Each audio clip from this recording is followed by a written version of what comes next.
Deuteronomy chapter 1. These are the words Moses spoke to all Israel in the wilderness east of the Jordan, that is, in the Arabah, opposite Suph, between Paran and Tophel, Laban, Hazereth, and Dizahab. It takes 11 days to go from Horeb to Kadesh Barnea by the Mount Seir road. In the 40th year, on the first day of the 11th month, Moses proclaimed to the Israelites all that the Lord had commanded him concerning them. This was after he had defeated Sihon king of the Amorites, who reigned in Heshbon, and at Edrei had defeated Og king of Bashan, who reigned in Ashtaroth. East of the Jordan, in the territory of Moab, Moses began to expound this law, saying, The Lord our God said to us at Horeb, You have stayed long enough at this mountain. Break camp and advance into the hill country of the Amorites. Go to all the neighboring peoples in the Arabah, in the mountains, in the western foothills, in the Negev and along the coast, to the land of the Canaanites and to Lebanon, as far as the great river the Euphrates. See, I have given you this land. Go in and take possession of the land the Lord swore he would give to your fathers, to Abraham, Isaac, and Jacob, and to their descendants after them. At that time I said to you, You are too heavy a burden for me to carry alone. The Lord your God has increased your numbers, so that today you are as numerous as the stars in the sky. May the Lord, the God of your ancestors, increase you 1,000 times, and bless you as he has promised. But how can I bear your problems, and your burdens, and your disputes all by myself? Choose some wise, understanding, and respected men from each of your tribes, and I will set them over you. You answered me, What you propose to do is good. So I took the leading men of your tribes, wise and respected men, and appointed them to have authority over you, as commanders of thousands, of hundreds, of fifties, and of tens, and as tribal officials. And I charged your judges at that time, Hear the disputes between your people and judge fairly, whether the case is between two Israelites or between an Israelite and a foreigner residing among you. Do not show partiality in judging. Hear both small and great alike. Do not be afraid of anyone, for judgment belongs to God. Bring me any case too hard for you, and I will hear it. And at that time I told you everything you were to do. Then, as the Lord our God commanded us, we set out from Horeb and went toward the hill country of the Amorites, through all that vast and dreadful wilderness that you have seen. And so we reached Kadesh Barnea. Then I said to you, You have reached the hill country of the Amorites, which the Lord our God is giving us. See, the Lord your God has given you the land. Go up and take possession of it, as the Lord, the God of your ancestors, told you. Do not be afraid. Do not be discouraged. Then all of you came to me and said, Let us send men ahead to spy out the land for us, and bring back a report about the route we are to take and the towns we will come to. The idea seemed good to me, so I selected 12 of you, one man from each tribe.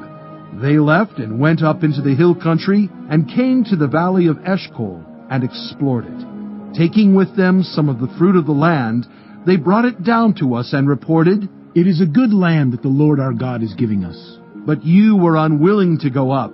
You rebelled against the command of the Lord your God. You grumbled in your tents and said, The Lord hates us, so he brought us out of Egypt to deliver us into the hands of the Amorites to destroy us.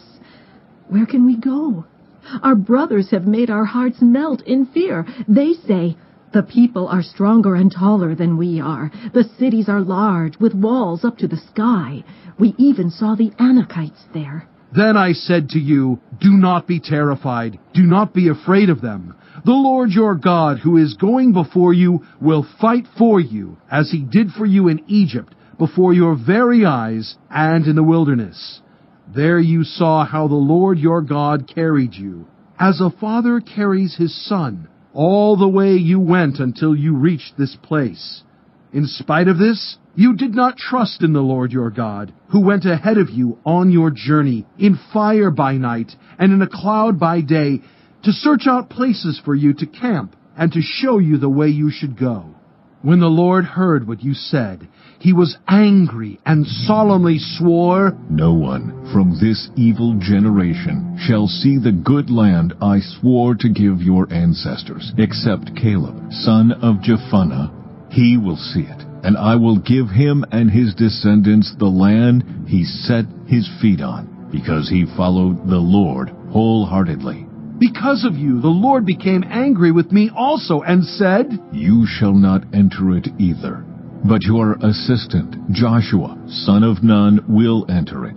Encourage him, because he will lead Israel to inherit it. And the little ones that you said would be taken captive, your children who do not yet know good from bad, they will enter the land. I will give it to them, and they will take possession of it. But as for you, turn around and set out toward the desert, along the route to the Red Sea. Then you replied, We have sinned against the Lord. We will go up and fight, as the Lord our God commanded us. So every one of you put on his weapons, thinking it easy to go up into the hill country. But the Lord said to me, Tell them, Do not go up and fight, because I will not be with you. You will be defeated by your enemies. So I told you, but you would not listen. You rebelled against the Lord's command, and in your arrogance you marched up into the hill country. The Amorites who lived in those hills came out against you. They chased you like a swarm of bees and beat you down from Seir all the way to Hormah. You came back and wept before the Lord, but he paid no attention to your weeping and turned a deaf ear to you. And so you stayed in Kadesh many days, all the time you spent there. Chapter 2. Then we turned back and set out toward the wilderness along the route to the Red Sea, as the Lord had directed me. For a long time we made our way around the hill country of Seir. Then the Lord said to me, You have made your way around this hill country long enough. Now turn north. Give the people these orders. You are about to pass through the territory of your relatives, the descendants of Esau, who live in Seir. They will be afraid of you, but be very careful. Do not provoke them to war, for I will not give you any of their land, not even enough to put your foot on. I have given Esau the hill country of Seir as his own. You are to pay them in silver for the food you eat and the water you drink. The Lord your God has blessed you in all the work of your hands. He has watched over your journey through this vast wilderness. These 40 years, the Lord your God has been with you, and you have not lacked anything. So we went on past our relatives, the descendants of Esau, who live in Seir. We turned from the Arabah road, which comes up from Elath and Ezion-Geber, and traveled along the desert road of Moab. Then the Lord said to me, Do not harass the Moabites, or provoke them to war, for I will not give you any part of their land. I have given Ar to the descendants of Lot as a possession. The Emites used to live there, a people strong and numerous, and as tall as the Anakites. Like the Anakites, they too were considered Rephaites. But the Moabites called them Emites. Horites used to live in Seir, but the descendants of Esau drove them out. They destroyed the Horites from before them and settled in their place, just as Israel did in the land the Lord gave them as their possession. And the Lord said, Now get up and cross the Zered Valley. So we crossed the valley. 38 years passed from the time we left Kadesh Barnea until we crossed the Zered Valley. By then, that entire generation of fighting men had perished from the camp, as the Lord had sworn to them. The Lord's hand was against them until he had completely eliminated them from the camp. Now, when the last of these fighting men among the people had died, the Lord said to me, Today you are to pass by the region of Moab at Ar. When you come to the Ammonites, do not harass them or provoke them to war, for I will not give you possession of any land belonging to the Ammonites. I have given it as a possession to the descendants of Lot. That too was considered a land of the Rephaites, who used to live there, but the Ammonites called them Zamzummites. They were a people strong and numerous, and as tall as the Anakites. The Lord destroyed them from before the Ammonites, who drove them out and settled in their place. The Lord had done the same for the descendants of Esau, who lived in Seir, when he destroyed the Horites from before them. They drove them out and have lived in their place to this day. And as for the Avites, who lived in villages as far as Gaza, the Caphtorites coming out of Caphtor destroyed them and settled in their place.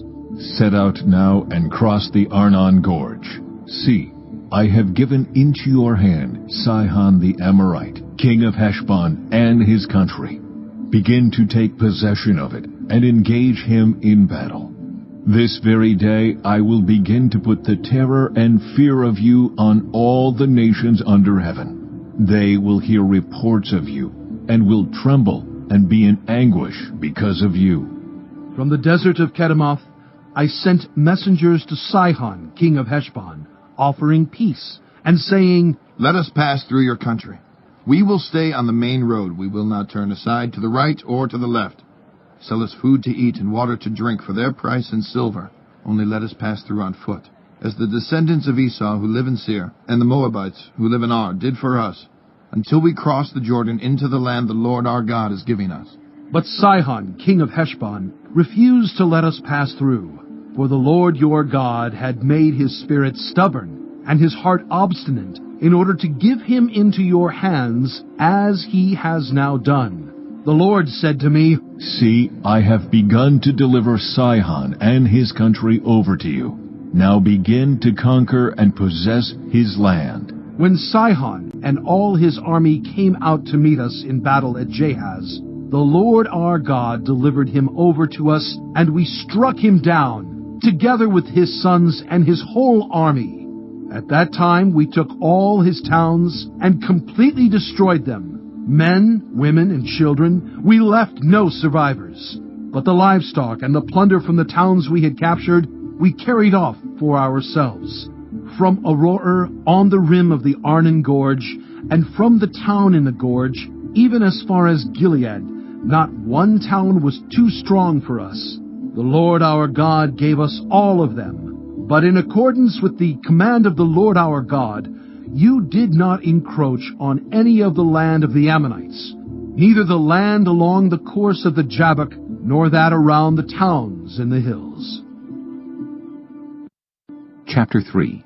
Next we turned and went up along the road toward Bashan, and Og, king of Bashan, with his whole army marched out to meet us in battle at Edrei. The Lord said to me, Do not be afraid of him, for I have delivered him into your hands, along with his whole army and his land. Do to him what you did to Sihon, king of the Amorites, who reigned in Heshbon. So the Lord our God also gave into our hands Og, king of Bashan, and all his army. We struck them down, leaving no survivors. At that time we took all his cities. There was not one of the 60 cities that we did not take from them. The whole region of Argob, Og's kingdom in Bashan. All these cities were fortified with high walls and with gates and bars. And there were also a great many unwalled villages. We completely destroyed them, as we had done with Sihon, king of Heshbon, destroying every city, men, women, and children. But all the livestock and the plunder from their cities we carried off for ourselves. So at that time we took from these two kings of the Amorites the territory east of the Jordan, from the Arnon Gorge as far as Mount Hermon. Hermon is called Sirion by the Sidonians. The Amorites call it Senir. We took all the towns on the plateau, and all Gilead, and all Bashan, as far as Salakah and Edrei, towns of Og's kingdom in Bashan. Og, king of Bashan, was the last of the Rephaites. His bed was decorated with iron, and was more than 9 cubits long and 4 cubits wide. It is still in Rabbah of the Ammonites. Of the land that we took over at that time, I gave the Reubenites and the Gadites the territory north of Aroer by the Arnon Gorge, including half the hill country of Gilead, together with its towns. The rest of Gilead, and also all of Bashan, the kingdom of Og, I gave to the half-tribe of Manasseh. The whole region of Argob and Bashan used to be known as a land of the Rephaites. Jair, a descendant of Manasseh, took the whole region of Argob as far as the border of the Geshurites and the Maacathites. It was named after him, so that to this day Bashan is called Havoth-Jair. And I gave Gilead to Makir, but to the Reubenites and the Gadites I gave the territory extending from Gilead down to the Arnon Gorge, the middle of the gorge being the border, and out to the Jabbok River, which is the border of the Ammonites.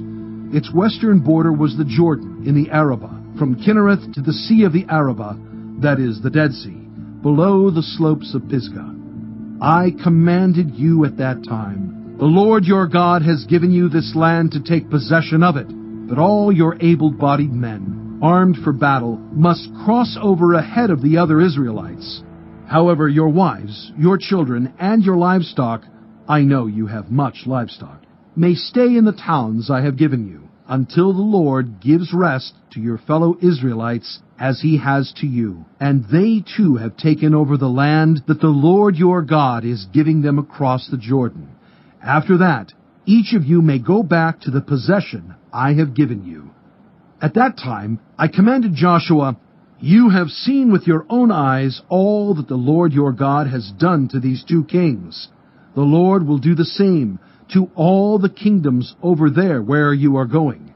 Do not be afraid of them. The Lord your God himself will fight for you. At that time, I pleaded with the Lord, Sovereign Lord, you have begun to show to your servant your greatness and your strong hand. For what God is there in heaven or on earth who can do the deeds and mighty works you do? Let me go over and see the good land beyond the Jordan, that fine hill country and Lebanon.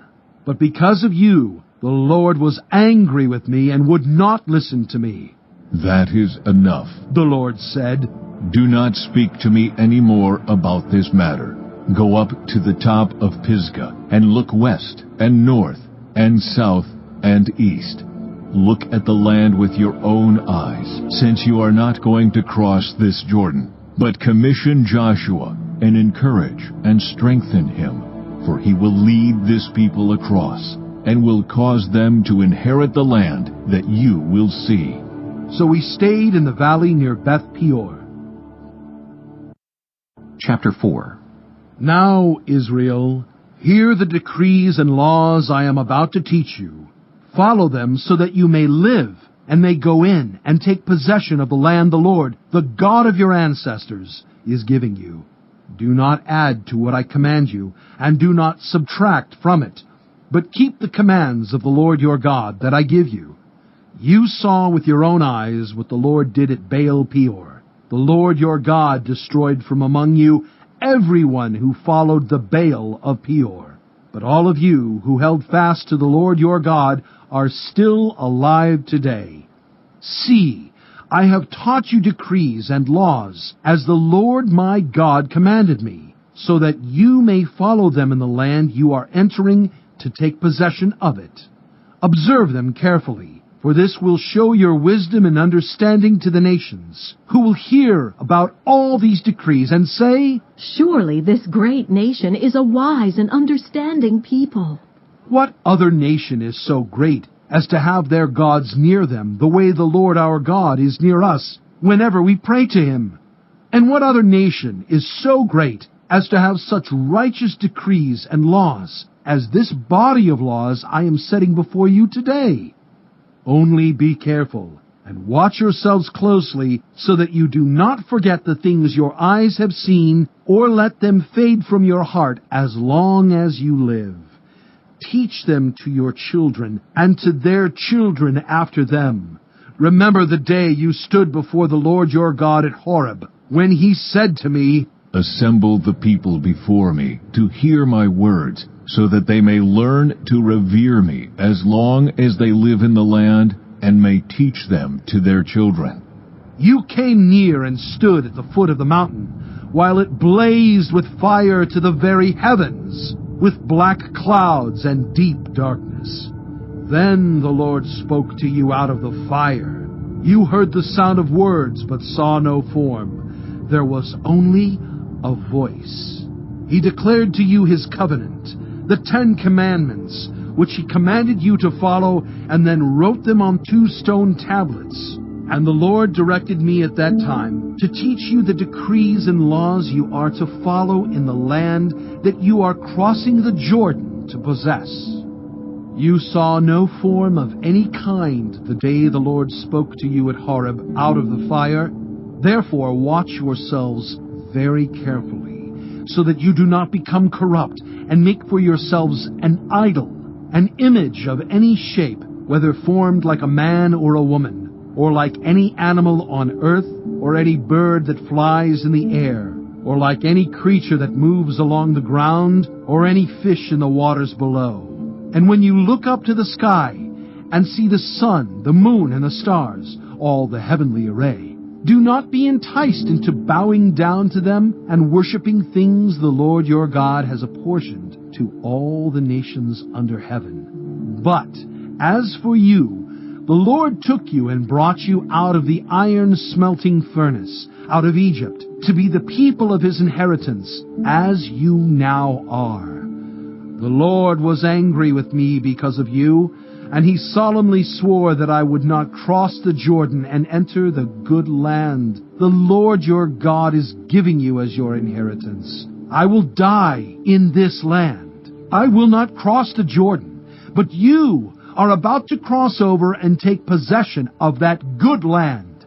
Be careful not to forget the covenant of the Lord your God that he made with you. Do not make for yourselves an idol in the form of anything the Lord your God has forbidden. For the Lord your God is a consuming fire, a jealous God. After you have had children and grandchildren and have lived in the land a long time, if you then become corrupt and make any kind of idol, doing evil in the eyes of the Lord your God and arousing his anger, I call the heavens and the earth as witnesses against you this day, that you will quickly perish from the land that you are crossing the Jordan to possess. You will not live there long, but will certainly be destroyed. The Lord will scatter you among the peoples, and only a few of you will survive among the nations to which the Lord will drive you. There you will worship man-made gods of wood and stone, which cannot see or hear or eat or smell. But if from there you seek the Lord your God, you will find him, if you seek him with all your heart and with all your soul. When you are in distress and all these things have happened to you, then in later days you will return to the Lord your God and obey him. For the Lord your God is a merciful God. He will not abandon or destroy you or forget the covenant with your ancestors, which he confirmed to them by oath. Ask now about the former days, long before your time, from the day God created human beings on the earth. Ask from one end of the heavens to the other. Has anything so great as this ever happened? Or has anything like it ever been heard of? Has any other people heard the voice of God speaking out of fire as you have and lived? Has any God ever tried to take for himself one nation out of another nation, by testings, by signs and wonders, by war, by a mighty hand and an outstretched arm, or by great and awesome deeds, like all the things the Lord your God did for you in Egypt before your very eyes? You were shown these things so that you might know that the Lord is God. Besides him there is no other. From heaven he made you hear his voice to discipline you. On earth he showed you his great fire, and you heard his words from out of the fire. Because he loved your ancestors and chose their descendants after them, he brought you out of Egypt by his presence and his great strength, to drive out before you nations greater and stronger than you, and to bring you into their land, to give it to you for your inheritance, as it is today. Acknowledge and take to heart this day that the Lord is God in heaven above and on the earth below. There is no other. Keep his decrees and commands, which I am giving you today, so that it may go well with you and your children after you, and that you may live long in the land the Lord your God gives you for all time. Then Moses set aside 3 cities east of the Jordan, to which anyone who had killed a person could flee if they had unintentionally killed a neighbor without malice aforethought. They could flee into one of these cities and save their life. The cities were these: Bezer in the wilderness plateau for the Reubenites, Ramoth in Gilead for the Gadites, and Golan in Bashan for the Manassites. This is the law Moses set before the Israelites. These are the stipulations, decrees, and laws Moses gave them when they came out of Egypt, and were in the valley near Beth Peor, east of the Jordan, in the land of Sihon king of the Amorites, who reigned in Heshbon, and was defeated by Moses and the Israelites as they came out of Egypt. They took possession of his land, and the land of Og king of Bashan, the 2 Amorite kings east of the Jordan. This land extended from Aroer on the rim of the Arnon Gorge to Mount Sirion, that is Hermon, and included all of the Arabah east of the Jordan as far as the Dead Sea, below the slopes of Pisgah. Chapter 5. Moses summoned all Israel and said, Hear, Israel, the decrees and laws I declare in your hearing today. Learn them and be sure to follow them. The Lord our God made a covenant with us at Horeb. It was not with our ancestors that the Lord made this covenant, but with us, with all of us who are alive here today. The Lord spoke to you face to face out of the fire on the mountain. At that time I stood between the Lord and you to declare to you the word of the Lord, because you were afraid of the fire and did not go up the mountain. And he said, I am the Lord your God, who brought you out of Egypt, out of the land of slavery. You shall have no other gods before me. You shall not make for yourself an image in the form of anything in heaven above, or on the earth beneath, or in the waters below. You shall not bow down to them, or worship them. For I, the Lord your God, am a jealous God, punishing the children for the sin of the parents to the 3rd and 4th generation of those who hate me, but showing love to 1,000 generations of those who love me and keep my commandments. You shall not misuse the name of the Lord your God, for the Lord will not hold anyone guiltless who misuses his name. Observe the Sabbath day by keeping it holy, as the Lord your God has commanded you. 6 days you shall labor and do all your work, but the 7th day is a Sabbath to the Lord your God. On it you shall not do any work, neither you nor your son or daughter, nor your male or female servant, nor your ox, your donkey, or any of your animals, nor any foreigner residing in your towns, so that your male and female servants may rest, as you do. Remember that you were slaves in Egypt, and that the Lord your God brought you out of there with a mighty hand and an outstretched arm. Therefore the Lord your God has commanded you to observe the Sabbath day. Honor your father and your mother, as the Lord your God has commanded you, so that you may live long, and that it may go well with you in the land the Lord your God is giving you. You shall not murder. You shall not commit adultery. You shall not steal. You shall not give false testimony against your neighbor. You shall not covet your neighbor's wife. You shall not set your desire on your neighbor's house or land, his male or female servant, his ox or donkey, or anything that belongs to your neighbor. These are the commandments the Lord proclaimed in a loud voice to your whole assembly there on the mountain, from out of the fire, the cloud, and the deep darkness. And he added nothing more. Then he wrote them on 2 stone tablets and gave them to me. When you heard the voice out of the darkness, while the mountain was ablaze with fire, all the leaders of your tribes and your elders came to me, and you said, The Lord our God has shown us his glory and his majesty, and we have heard his voice from the fire. Today we have seen that a person can live even if God speaks with them. But now, why should we die? This great fire will consume us, and we will die if we hear the voice of the Lord our God any longer. For what mortal has ever heard the voice of the living God speaking out of fire as we have and survived? Go near and listen to all that the Lord our God says. Then tell us whatever the Lord our God tells you. We will listen and obey." The Lord heard you when you spoke to me, and the Lord said to me, I have heard what this people said to you. Everything they said was good. Oh, that their hearts would be inclined to fear me and keep all my commands always, so that it might go well with them and their children forever. Go, tell them to return to their tents, but you stay here with me, so that I may give you all the commands, decrees, and laws you are to teach them to follow in the land I am giving them to possess. "So be careful to do what the Lord your God has commanded you. Do not turn aside to the right or to the left. Walk in obedience to all that the Lord your God has commanded you, so that you may live and prosper and prolong your days in the land that you will possess."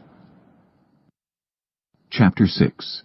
These are the commands, decrees, and laws the Lord your God directed me to teach you to observe in the land that you are crossing the Jordan to possess, so that you, your children, and their children after them may fear the Lord your God as long as you live, by keeping all his decrees and commands that I give you, and so that you may enjoy long life. Hear, Israel, and be careful to obey, so that it may go well with you, and that you may increase greatly in a land flowing with milk and honey, just as the Lord, the God of your ancestors, promised you. Hear, O Israel, the Lord our God, the Lord is one. Love the Lord your God with all your heart, and with all your soul, and with all your strength. These commandments that I give you today are to be on your hearts. Impress them on your children. Talk about them when you sit at home, and when you walk along the road, when you lie down, and when you get up. Tie them as symbols on your hands, and bind them on your foreheads. Write them on the doorframes of your houses and on your gates. When the Lord your God brings you into the land he swore to your fathers, to Abraham, Isaac, and Jacob, to give you a land with large, flourishing cities you did not build, houses filled with all kinds of good things you did not provide, wells you did not dig, and vineyards and olive groves you did not plant. Then, when you eat and are satisfied, be careful that you do not forget the Lord, who brought you out of Egypt, out of the land of slavery. Fear the Lord your God. Serve him only, and take your oaths in his name. Do not follow other gods, the gods of the peoples around you. For the Lord your God, who is among you, is a jealous God, and his anger will burn against you, and he will destroy you from the face of the land. Do not put the Lord your God to the test as you did at Massah. Be sure to keep the commands of the Lord your God and the stipulations and decrees he has given you. Do what is right and good in the Lord's sight, so that it may go well with you, and you may go in and take over the good land the Lord promised on oath to your ancestors, thrusting out all your enemies before you, as the Lord said. In the future, when your son asks you, "What is the meaning of the stipulations, decrees, and laws the Lord our God has commanded you?" tell him, "We were slaves of Pharaoh in Egypt, but the Lord brought us out of Egypt with a mighty hand. Before our eyes the Lord sent signs and wonders, great and terrible, on Egypt and Pharaoh and his whole household. But he brought us out from there to bring us in and give us the land he promised on oath to our ancestors. The Lord commanded us to obey all these decrees and to fear the Lord our God, so that we might always prosper and be kept alive, as is the case today. And if we are careful to obey all this law before the Lord our God, as he has commanded us, that will be our righteousness." Chapter 7. When the Lord your God brings you into the land you are entering to possess, and drives out before you many nations, the Hittites, Girgashites, Amorites, Canaanites, Perizzites, Hivites, and Jebusites, 7 nations larger and stronger than you, and when the Lord your God has delivered them over to you, and you have defeated them, then you must destroy them totally. Make no treaty with them, and show them no mercy. Do not intermarry with them. Do not give your daughters to their sons, or take their daughters for your sons, for they will turn your children away from following me to serve other gods. And the Lord's anger will burn against you and will quickly destroy you. This is what you are to do to them. Break down their altars, smash their sacred stones, cut down their Asherah poles, and burn their idols in the fire.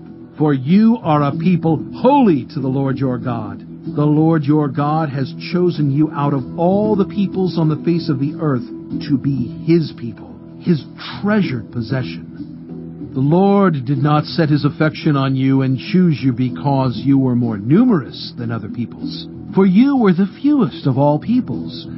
But it was because the Lord loved you and kept the oath He swore to your ancestors that He brought you out with a mighty hand and redeemed you from the land of slavery, from the power of Pharaoh, king of Egypt.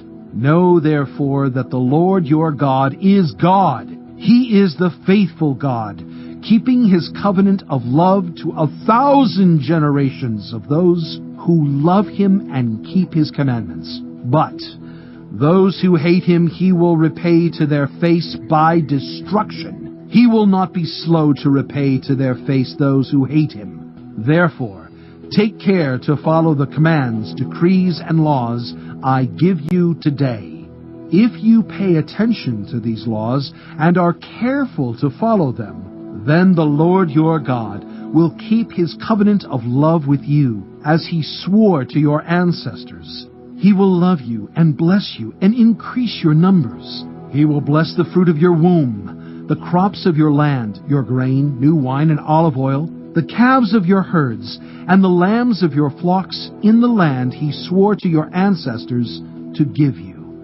You will be blessed more than any other people. None of your men or women will be childless, nor will any of your livestock be without young. The Lord will keep you free from every disease. He will not inflict on you the horrible diseases you knew in Egypt, but He will inflict them on all who hate you. You must destroy all the peoples the Lord your God gives over to you.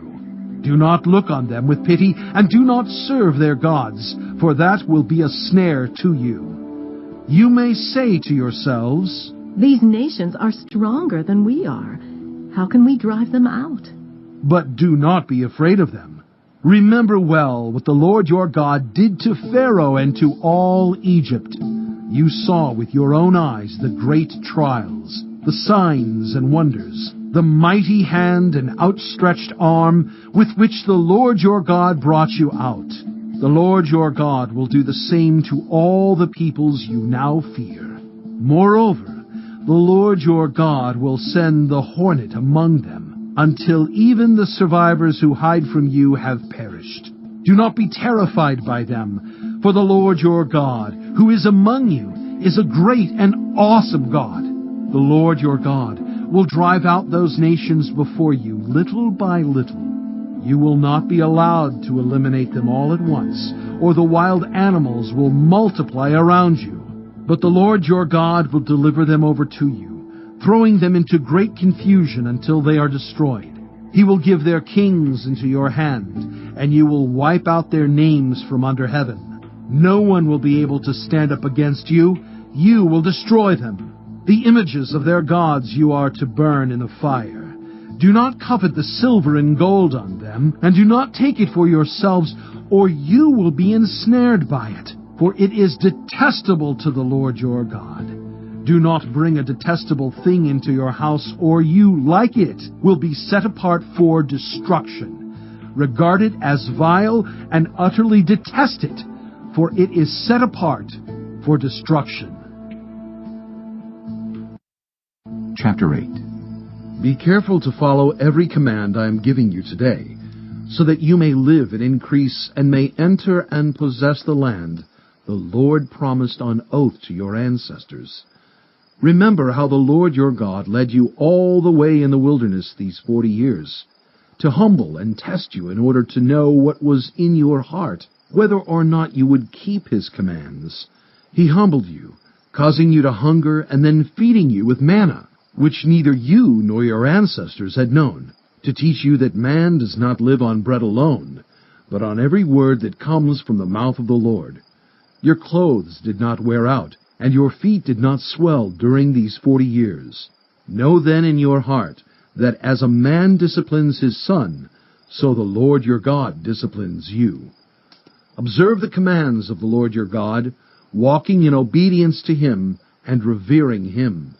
For the Lord your God is bringing you into a good land, a land with brooks, streams, and deep springs gushing out into the valleys and hills, a land with wheat and barley, vines and fig trees, pomegranates, olive oil and honey, a land where bread will not be scarce, and you will lack nothing, a land where the rocks are iron, and you can dig copper out of the hills. When you have eaten and are satisfied, praise the Lord your God for the good land he has given you. Be careful that you do not forget the Lord your God, failing to observe his commands, his laws and his decrees that I am giving you this day. Otherwise, when you eat and are satisfied, when you build fine houses and settle down, and when your herds and flocks grow large, and your silver and gold increase, and all you have is multiplied, then your heart will become proud, and you will forget the Lord your God, who brought you out of Egypt, out of the land of slavery. He led you through the vast and dreadful wilderness, that thirsty and waterless land with its venomous snakes and scorpions. He brought you water out of hard rock. He gave you manna to eat in the wilderness, something your ancestors had never known, to humble and test you, so that in the end it might go well with you. You may say to yourself, My power and the strength of my hands have produced this wealth for me. but remember the Lord your God, for it is he who gives you the ability to produce wealth, and so confirms his covenant, which he swore to your ancestors, as it is today. If you ever forget the Lord your God, and follow other gods, and worship and bow down to them, I testify against you today that you will surely be destroyed. Like the nations the Lord destroyed before you, so you will be destroyed for not obeying the Lord your God. Chapter 9. Hear, Israel, you are now about to cross the Jordan, to go in and dispossess nations greater and stronger than you, with large cities that have walls up to the sky. The people are strong and tall, Anakites. You know about them and have heard it said, Who can stand up against the Anakites? But be assured today that the Lord your God is the one who goes across ahead of you like a devouring fire. He will destroy them. He will subdue them before you, and you will drive them out and annihilate them quickly, as the Lord has promised you. After the Lord your God has driven them out before you, do not say to yourself, The Lord has brought me here to take possession of this land because of my righteousness. No, it is on account of the wickedness of these nations that the Lord is going to drive them out before you. It is not because of your righteousness or your integrity that you are going in to take possession of their land, but on account of the wickedness of these nations. The Lord your God will drive them out before you, to accomplish what he swore to your fathers, to Abraham, Isaac, and Jacob. Understand, then, that it is not because of your righteousness that the Lord your God is giving you this good land to possess, for you are a stiff-necked people. Remember this, and never forget how you aroused the anger of the Lord your God in the wilderness. From the day you left Egypt until you arrived here, you have been rebellious against the Lord. At Horeb, you aroused the Lord's wrath so that he was angry enough to destroy you. When I went up on the mountain to receive the tablets of stone, the tablets of the covenant that the Lord had made with you, I stayed on the mountain 40 days and 40 nights. I ate no bread and drank no water. the Lord gave me 2 stone tablets inscribed by the finger of God. On them were all the commandments the Lord proclaimed to you on the mountain, out of the fire, on the day of the assembly.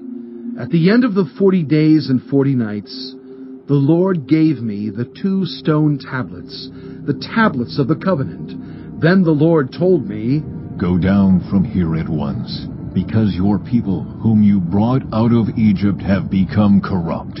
They have turned away quickly from what I commanded them, and have made an idol for themselves. And the Lord said to me, I have seen this people, and they are a stiff-necked people indeed.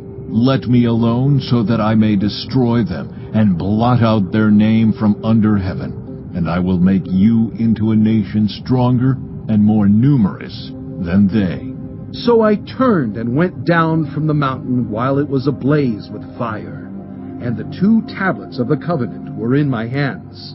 When I looked, I saw that you had sinned against the Lord your God. You had made for yourselves an idol cast in the shape of a calf. You had turned aside quickly from the way that the Lord had commanded you. So I took the 2 tablets and threw them out of my hands, breaking them to pieces before your eyes. Then once again, I fell prostrate before the Lord for 40 days and 40 nights. I ate no bread and drank no water because of all the sin you had committed, doing what was evil in the Lord's sight and so arousing his anger. I feared the anger and wrath of the Lord, for he was angry enough with you to destroy you. But again the Lord listened to me, and the Lord was angry enough with Aaron to destroy him. But at that time I prayed for Aaron too. Also, I took that sinful thing of yours, the calf you had made, and burned it in the fire.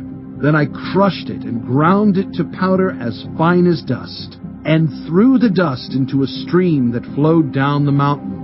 You also made the Lord angry at Taberah, at Massa, and at Kibroth-Hattaavah. And when the Lord sent you out from Kadesh Barnea, he said, Go up and take possession of the land I have given you. But you rebelled against the command of the Lord your God.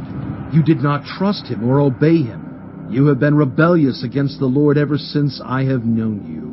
I lay prostrate before the Lord those 40 days and 40 nights because the Lord had said he would destroy you.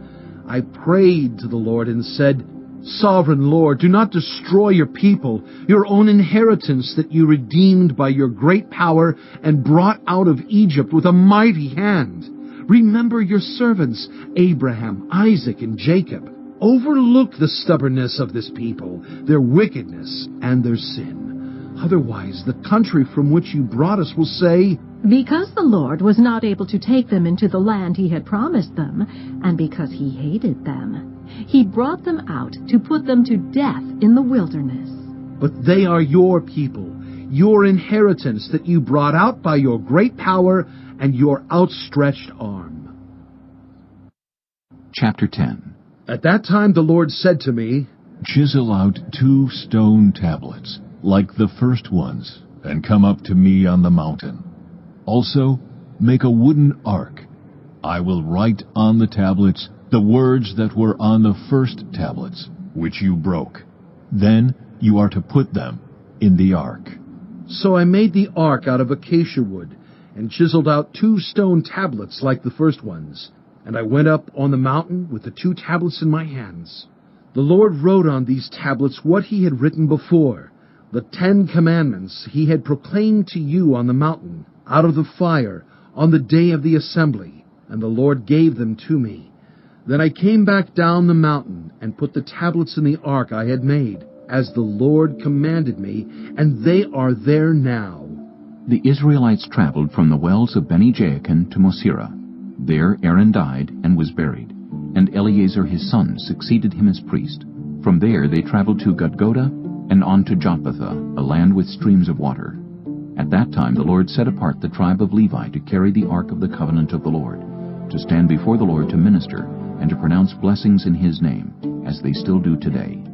That is why the Levites have no share or inheritance among their fellow Israelites. The Lord is their inheritance, as the Lord your God told them. Now I had stayed on the mountain 40 days and 40 nights, as I did the first time, and the Lord listened to me at this time also. It was not his will to destroy you. Go, The Lord said to me, and lead the people on their way, so that they may enter and possess the land I swore to their ancestors to give them. And now, Israel, what does the Lord your God ask of you but to fear the Lord your God, to walk in obedience to him, to love him, to serve the Lord your God with all your heart and with all your soul, and to observe the Lord's commands and decrees that I am giving you today for your own good? To the Lord your God belong the heavens, even the highest heavens, the earth and everything in it.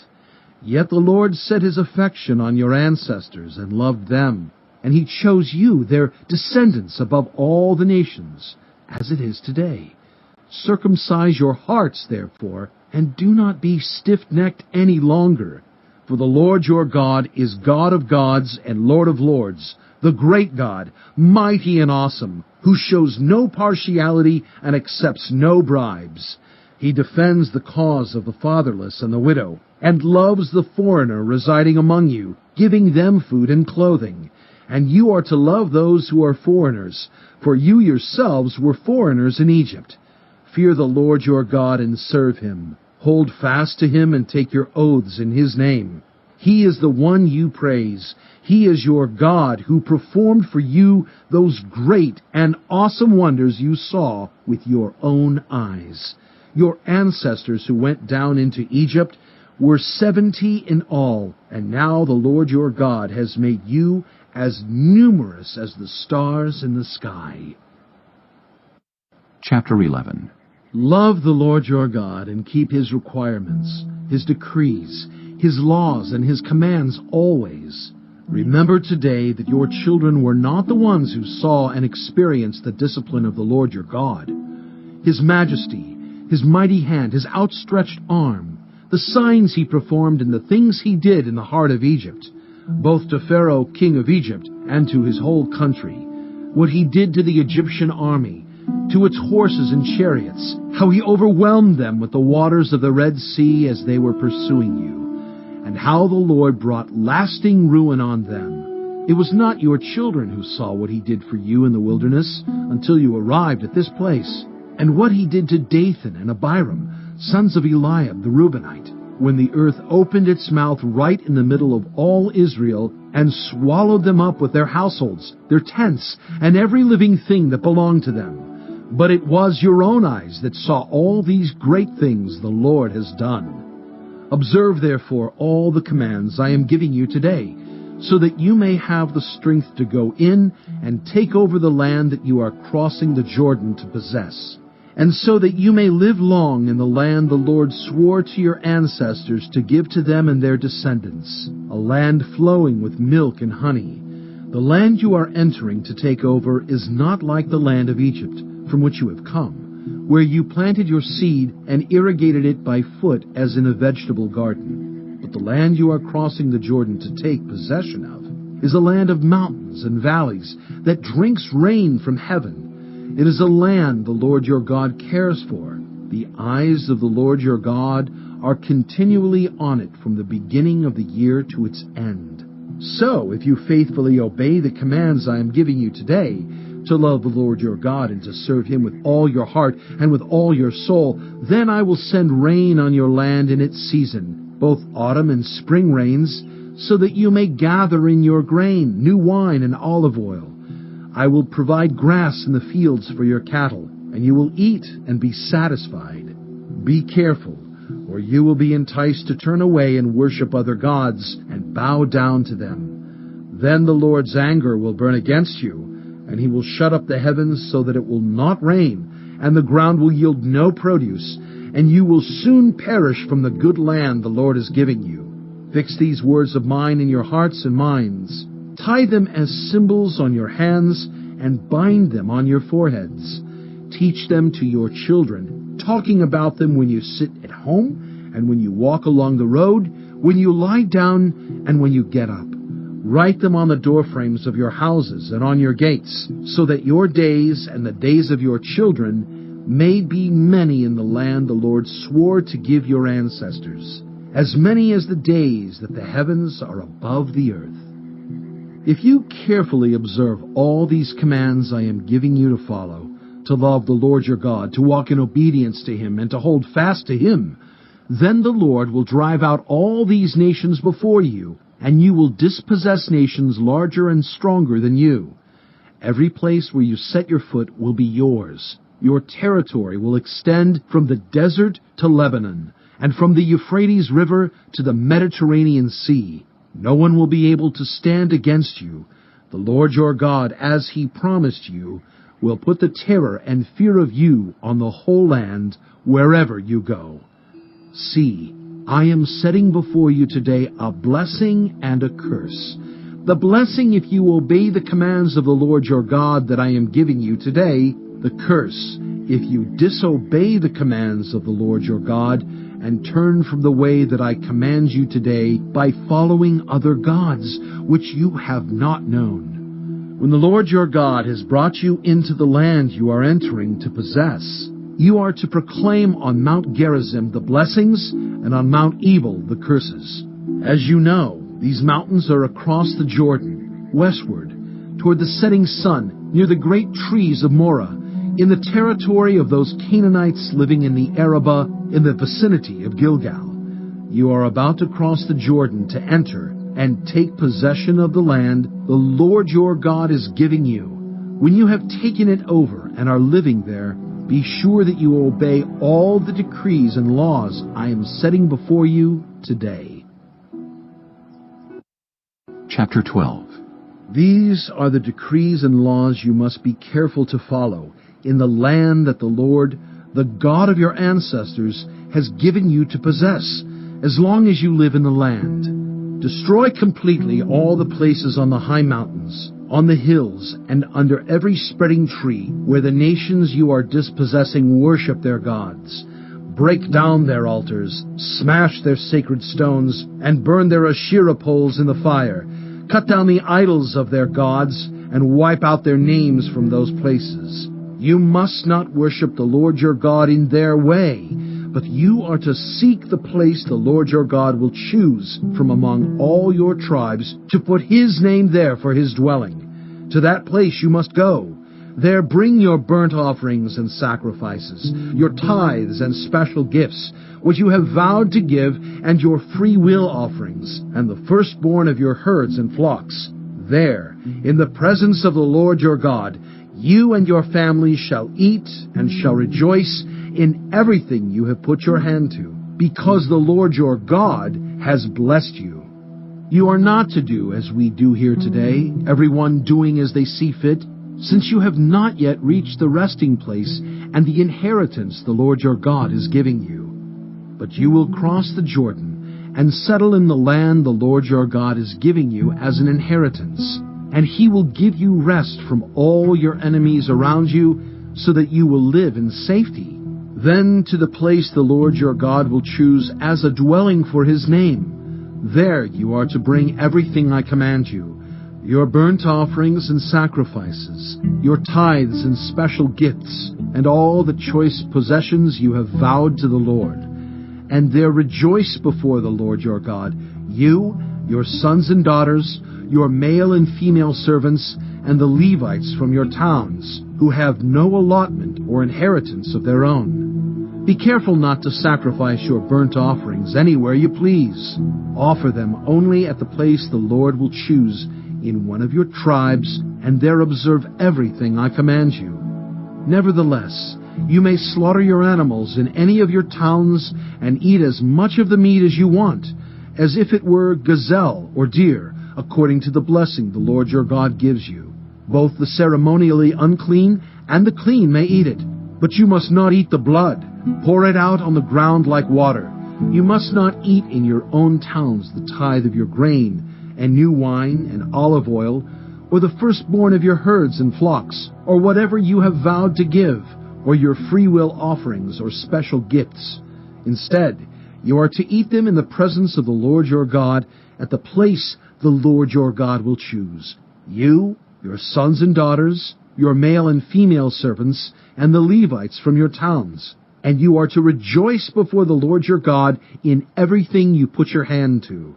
Be careful not to neglect the Levites, as long as you live in your land. When the Lord your God has enlarged your territory as he promised you, and you crave meat and say, I would like some meat, then you may eat as much of it as you want. If the place where the Lord your God chooses to put his name is too far away from you, you may slaughter animals from the herds and flocks the Lord has given you, as I have commanded you, and in your own towns you may eat as much of them as you want. Eat them as you would gazelle or deer. Both the ceremonially unclean and the clean may eat. But be sure you do not eat the blood, because the blood is the life, and you must not eat the life with the meat. You must not eat the blood. Pour it out on the ground like water. Do not eat it, so that it may go well with you and your children after you, because you will be doing what is right in the eyes of the Lord. But take your consecrated things and whatever you have vowed to give, and go to the place the Lord will choose. Present your burnt offerings on the altar of the Lord your God, both the meat and the blood. The blood of your sacrifices must be poured beside the altar of the Lord your God.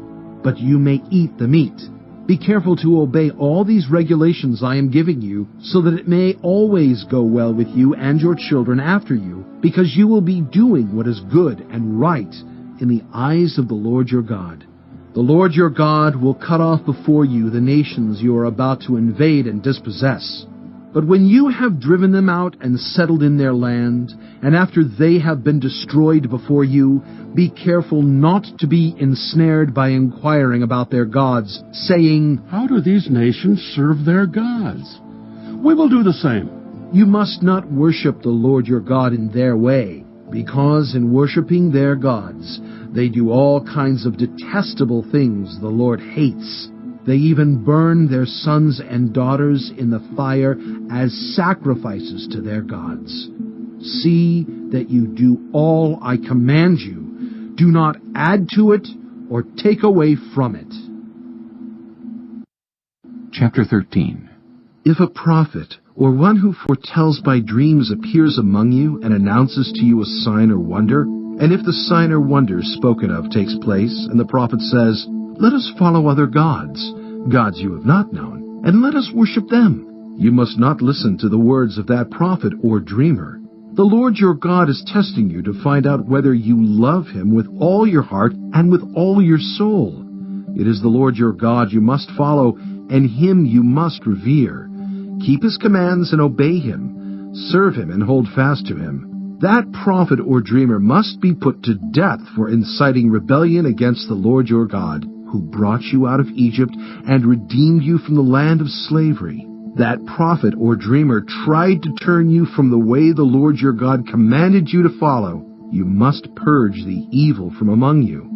If your very own brother or your son or daughter or the wife you love or your closest friend secretly entices you, saying, Let us go and worship other gods, gods that neither you nor your ancestors have known, gods of the peoples around you, whether near or far, from one end of the land to the other, do not yield to them or listen to them. Show them no pity. Do not spare them or shield them. You must certainly put them to death. Your hand must be the first in putting them to death, and then the hands of all the people. Stone them to death, because they tried to turn you away from the Lord your God, who brought you out of Egypt, out of the land of slavery. Then all Israel will hear and be afraid, and no one among you will do such an evil thing again. If you hear it said about one of the towns the Lord your God is giving you to live in, that troublemakers have arisen among you and have led the people of their town astray, saying, Let us go and worship other gods, gods you have not known, then you must inquire, probe, and investigate it thoroughly. And if it is true, and it has been proved that this detestable thing has been done among you, you must certainly put to the sword all who live in that town. You must destroy it completely, both its people and its livestock. You are to gather all the plunder of the town into the middle of the public square, and completely burn the town and all its plunder, as a whole burnt offering to the Lord your God. That town is to remain a ruin forever, never to be rebuilt, and none of the condemned things are to be found in your hands. Then the Lord will turn from his fierce anger, will show you mercy, and will have compassion on you. He will increase your numbers, as he promised on oath to your ancestors, because you obey the Lord your God by keeping all his commands that I am giving you today, and doing what is right in his eyes. Chapter 14. You are the children of the Lord your God. Do not cut yourselves or shave the front of your heads for the dead, for you are a people holy to the Lord your God. Out of all the peoples on the face of the earth, the Lord has chosen you to be his treasured possession. Do not eat any detestable thing. These are the animals you may eat: the ox, the sheep, the goat, the deer, the gazelle, the roe deer, the wild goat, the ibex, the antelope, and the mountain sheep. You may eat any animal that has a divided hoof, and that chews the cud. However, of those that chew the cud, or that have a divided hoof, you may not eat the camel, the rabbit, or the hyrax. Although they chew the cud, they do not have a divided hoof. They are ceremonially unclean for you. The pig is also unclean. Although it has a divided hoof, it does not chew the cud. You are not to eat their meat or touch their carcasses. Of all the creatures living in the water, you may eat any that has fins and scales, but anything that does not have fins and scales you may not eat, for you it is unclean. You may eat any clean bird, but these you may not eat: the eagle, the vulture, the black vulture, the red kite, the black kite, any kind of falcon, any kind of raven, the horned owl, the screech owl, the gull, any kind of hawk, the little owl, the great owl, the white owl, the desert owl, the osprey, the cormorant, the stork, any kind of heron, the hoopoe, and the bat. All flying insects are unclean to you. Do not eat them. But any winged creature that is clean you may eat. Do not eat anything you find already dead. You may give it to the foreigner residing in any of your towns, and they may eat it, or you may sell it to any other foreigner. But you are a people holy to the Lord your God. Do not cook a young goat in its mother's milk. Be sure to set aside 1/10 of all that your fields produce each year. Eat the tithe of your grain, new wine and olive oil, and the firstborn of your herds and flocks in the presence of the Lord your God, at the place he will choose as a dwelling for his name, so that you may learn to revere the Lord your God always. But if that place is too distant, and you have been blessed by the Lord your God and cannot carry your tithe, because the place where the Lord will choose to put his name is so far away, then exchange your tithe for silver, and take the silver with you, and go to the place the Lord your God will choose. Use the silver to buy whatever you like: cattle, sheep, wine, or other fermented drink, or anything you wish. Then you and your household shall eat there in the presence of the Lord your God, and rejoice. And do not neglect the Levites living in your towns, for they have no allotment or inheritance of their own. At the end of every 3 years, bring all the tithes of that year's produce and store it in your towns, so that the Levites, who have no allotment or inheritance of their own, and the foreigners, the fatherless, and the widows who live in your towns may come and eat and be satisfied, and so that the Lord your God may bless you in all the work of your hands. Chapter 15. At the end of every 7 years you must cancel debts. This is how it is to be done. Every creditor shall cancel any loan they have made to a fellow Israelite. They shall not require payment from anyone among their own people, because the Lord's time for canceling debts has been proclaimed. You may require payment from a foreigner, but you must cancel any debt your fellow Israelite owes you.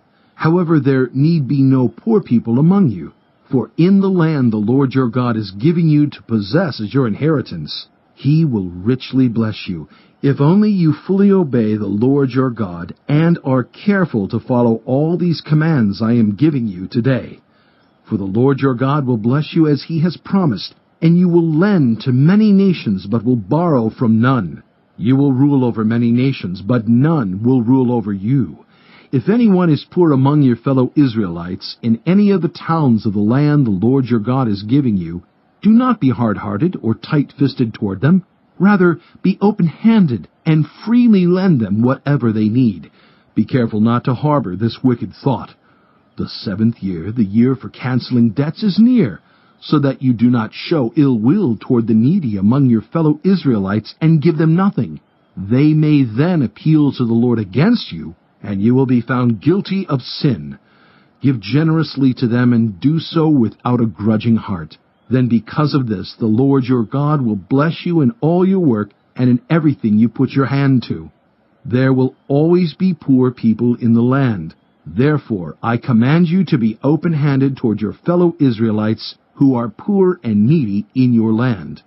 If any of your people, Hebrew men or women, sell themselves to you and serve you 6 years, in the 7th year you must let them go free. And when you release them, do not send them away empty-handed.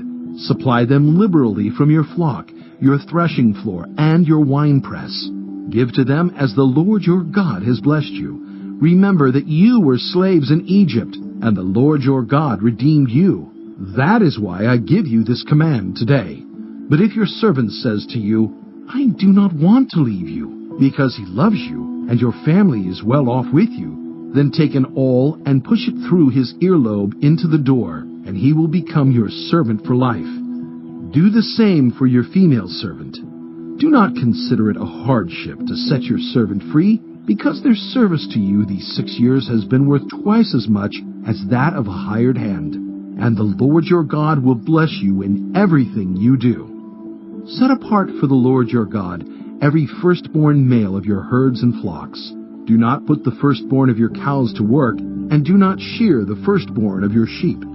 Each year you and your family are to eat them in the presence of the Lord your God at the place he will choose. If an animal has a defect, is lame or blind, or has any serious flaw, you must not sacrifice it to the Lord your God. You are to eat it in your own towns. Both the ceremonially unclean and the clean may eat it, as if it were gazelle or deer. But you must not eat the blood. Pour it out on the ground like water. Chapter 16. Observe the month of Aviv, and celebrate the Passover of the Lord your God, because in the month of Aviv he brought you out of Egypt by night. Sacrifice as the Passover to the Lord your God an animal from your flock or herd at the place the Lord will choose as a dwelling for his name. Do not eat it with bread made with yeast, but for 7 days eat unleavened bread, the bread of affliction, because you left Egypt in haste, so that all the days of your life you may remember the time of your departure from Egypt. Let no yeast be found in your possession in all your land for 7 days. Do not let any of the meat you sacrifice on the evening of the first day remain until morning. You must not sacrifice the Passover in any town the Lord your God gives you, except in the place he will choose as a dwelling for his name. There you must sacrifice the Passover in the evening, when the sun goes down, on the anniversary of your departure from Egypt. Roast it and eat it at the place the Lord your God will choose. Then in the morning return to your tents. For 6 days eat unleavened bread, and on the 7th day hold an assembly to the Lord your God, and do no work.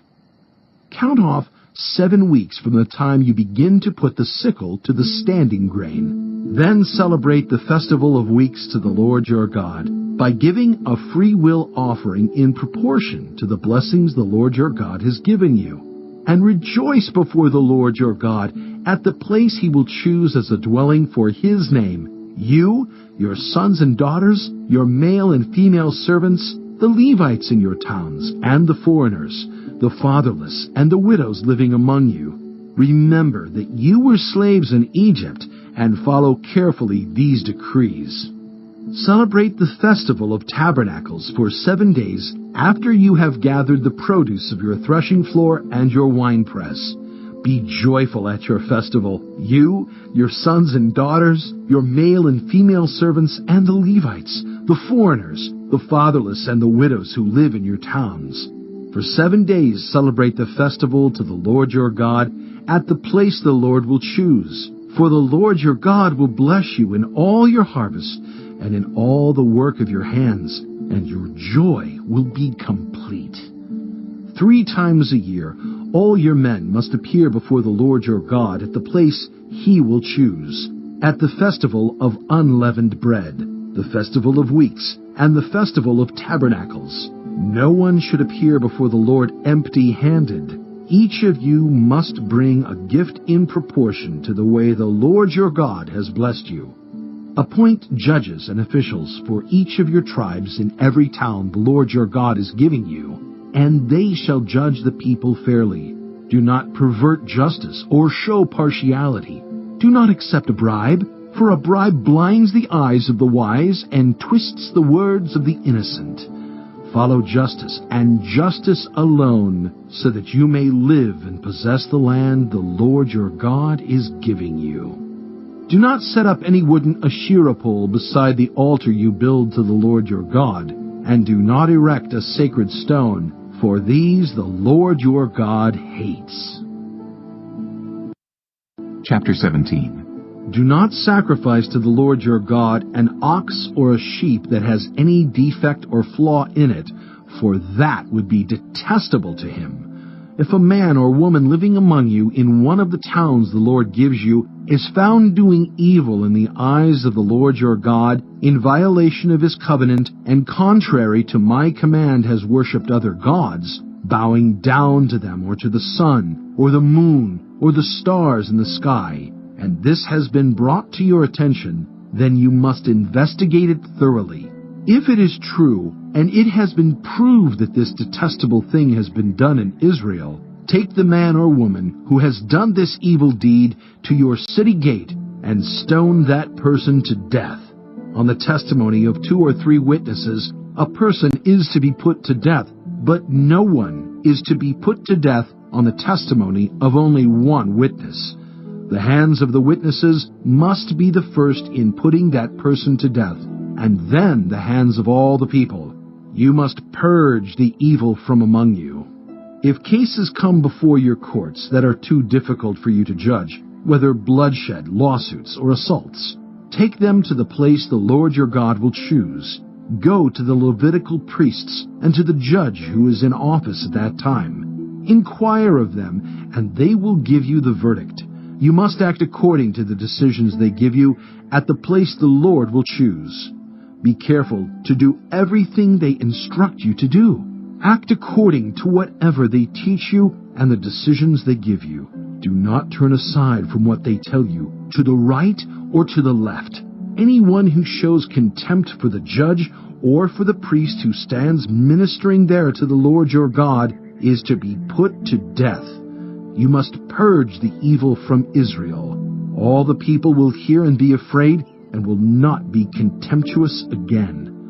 When you enter the land the Lord your God is giving you, and have taken possession of it, and settled in it, and you say, "Let us set a king over us like all the nations around us," be sure to appoint over you a king the Lord your God chooses. He must be from among your fellow Israelites. Do not place a foreigner over you, one who is not an Israelite. The king, moreover, must not acquire great numbers of horses for himself, or make the people return to Egypt to get more of them. For the Lord has told you, "You are not to go back that way again." He must not take many wives, or his heart will be led astray. He must not accumulate large amounts of silver and gold.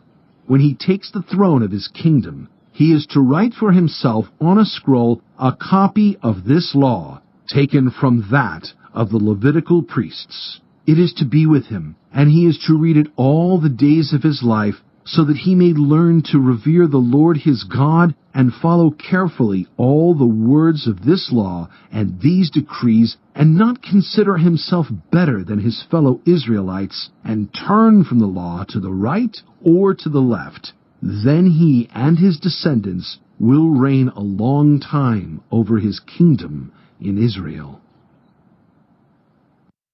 Chapter 18. The Levitical priests, indeed the whole tribe of Levi, are to have no allotment or inheritance with Israel. They shall live on the food offerings presented to the Lord, for that is their inheritance. They shall have no inheritance among their fellow Israelites. The Lord is their inheritance, as He promised them. This is the share due the priests from the people who sacrifice a bull or a sheep, the shoulder, the internal organs, and the meat from the head. You are to give them the firstfruits of your grain, new wine, and olive oil, and the first wool from the shearing of your sheep. For the Lord your God has chosen them and their descendants out of all your tribes to stand and minister in the Lord's name always. If a Levite moves from one of your towns anywhere in Israel where he is living, and comes in all earnestness to the place the Lord will choose, he may minister in the name of the Lord his God, like all his fellow Levites who serve there in the presence of the Lord. He is to share equally in their benefits, even though he has received money from the sale of family possessions. When you enter the land the Lord your God is giving you, do not learn to imitate the detestable ways of the nations there.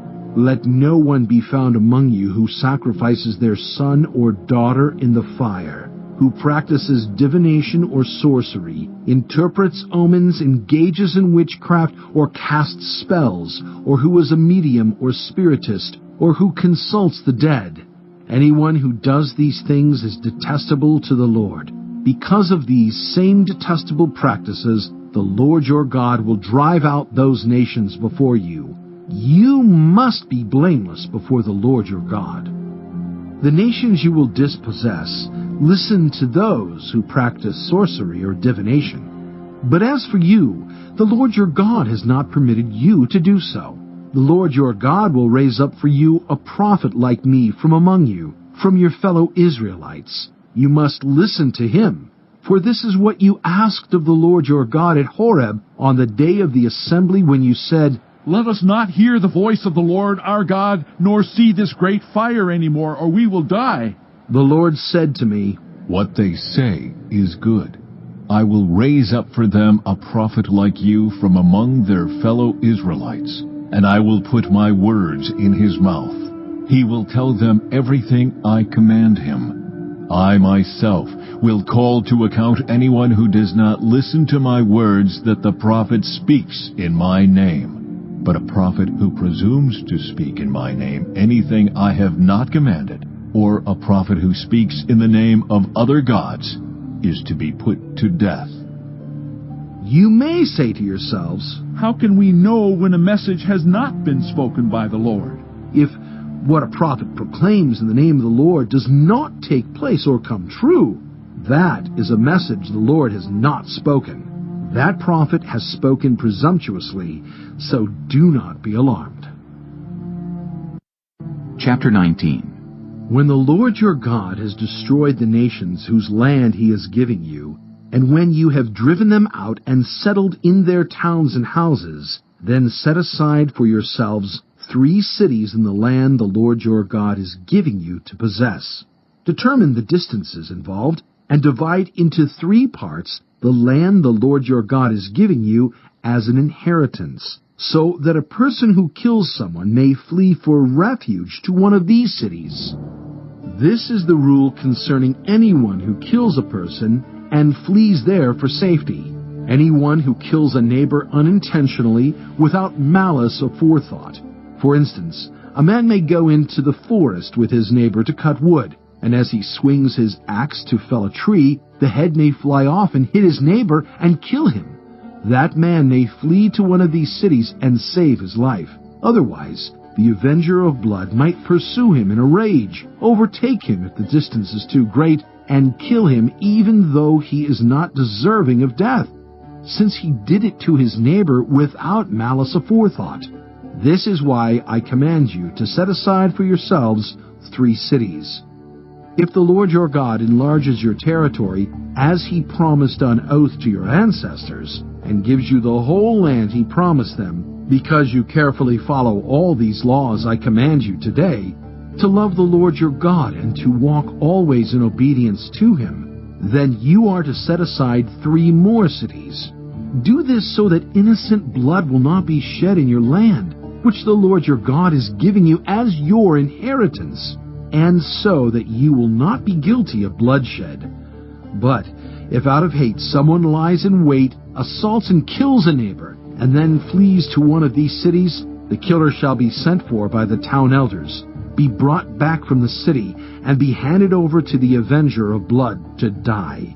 Show no pity. You must purge from Israel the guilt of shedding innocent blood, so that it may go well with you.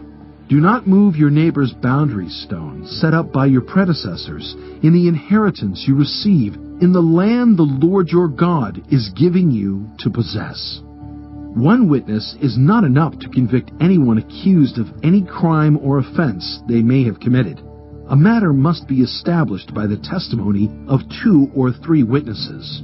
If a malicious witness takes the stand to accuse someone of a crime, the 2 people involved in the dispute must stand in the presence of the Lord before the priests and the judges who are in office at the time. The judges must make a thorough investigation, and if the witness proves to be a liar, giving false testimony against a fellow Israelite, then do to the false witness as that witness intended to do to the other party.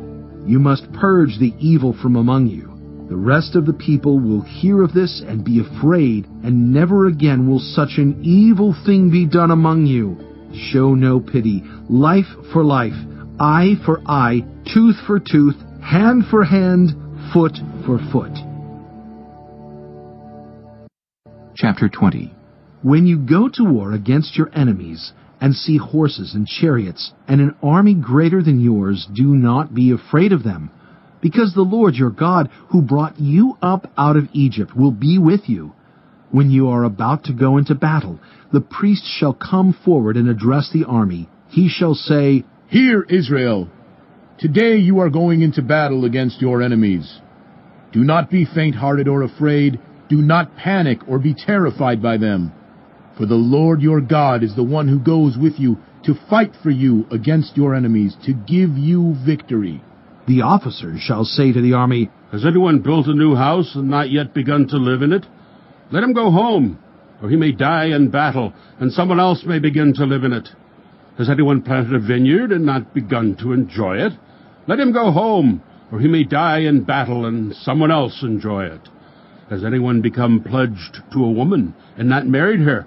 Let him go home, or he may die in battle, and someone else marry her. Then the officers shall add, Is anyone afraid or faint-hearted? Let him go home, so that his fellow soldiers will not become disheartened too. When the officers have finished speaking to the army, they shall appoint commanders over it. When you march up to attack a city, make its people an offer of peace. If they accept and open their gates, all the people in it shall be subject to forced labor and shall work for you. If they refuse to make peace, and they engage you in battle, lay siege to that city. When the Lord your God delivers it into your hand, put to the sword all the men in it. As for the women, the children, the livestock, and everything else in the city, you may take these as plunder for yourselves, and you may use the plunder the Lord your God gives you from your enemies. This is how you are to treat all the cities that are at a distance from you, and do not belong to the nations nearby. However, in the cities of the nations the Lord your God is giving you as an inheritance, do not leave alive anything that breathes. Completely destroy them: the Hittites, Amorites, Canaanites, Perizzites, Hivites, and Jebusites, as the Lord your God has commanded you. Otherwise they will teach you to follow all the detestable things they do in worshiping their gods, and you will sin against the Lord your God. When you lay siege to a city for a long time, fighting against it to capture it, do not destroy its trees by putting an axe to them, because you can eat their fruit. Do not cut them down. Are the trees people, that you should besiege them? However, you may cut down trees that you know are not fruit trees, and use them to build siege works, until the city at war with you falls. Chapter 21. If someone is found slain, lying in a field in the land the Lord your God is giving you to possess, and it is not known who the killer was, your elders and judges shall go out and measure the distance from the body to the neighboring towns.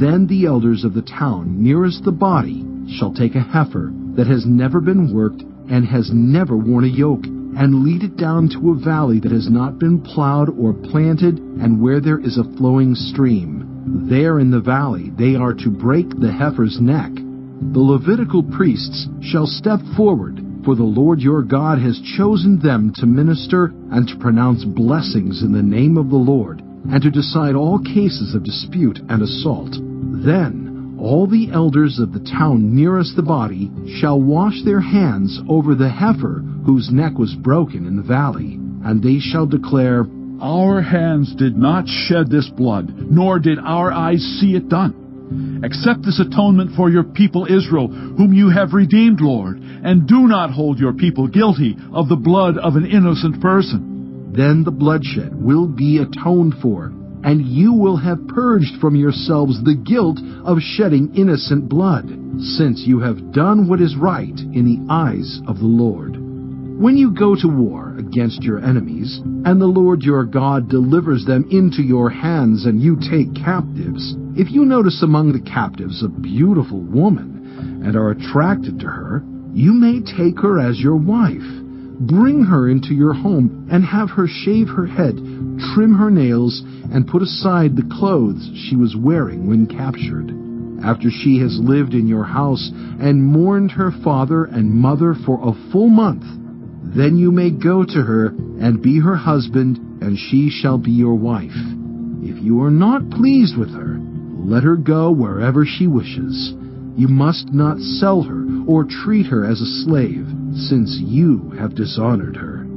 If a man has 2 wives, and he loves one but not the other, and both bear him sons, but the firstborn is the son of the wife he does not love, when he wills his property to his sons, he must not give the rights of the firstborn to the son of the wife he loves, in preference to his actual firstborn, the son of the wife he does not love. He must acknowledge the son of his unloved wife as the firstborn by giving him a double share of all he has. That son is the first sign of his father's strength. The right of the firstborn belongs to him. If someone has a stubborn and rebellious son who does not obey his father and mother, and will not listen to them when they discipline him, his father and mother shall take hold of him and bring him to the elders at the gate of his town. They shall say to the elders, This son of ours is stubborn and rebellious. He will not obey us. He is a glutton and a drunkard. Then all the men of his town are to stone him to death. You must purge the evil from among you. All Israel will hear of it and be afraid. If someone guilty of a capital offense is put to death, and their body is exposed on a pole, you must not leave the body hanging on the pole overnight. Be sure to bury it that same day, because anyone who is hung on a pole is under God's curse. You must not desecrate the land the Lord your God is giving you as an inheritance. Chapter 22. If you see your fellow Israelites' ox or sheep straying, do not ignore it, but be sure to take it back to its owner. If they do not live near you, or if you do not know who owns it, take it home with you and keep it until they come looking for it. Then give it back.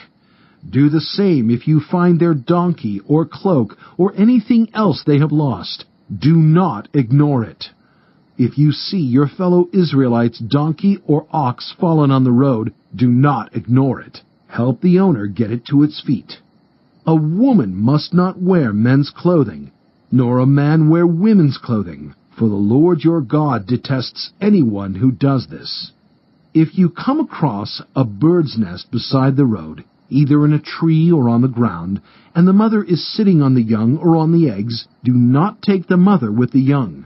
You may take the young, but be sure to let the mother go, so that it may go well with you and you may have a long life.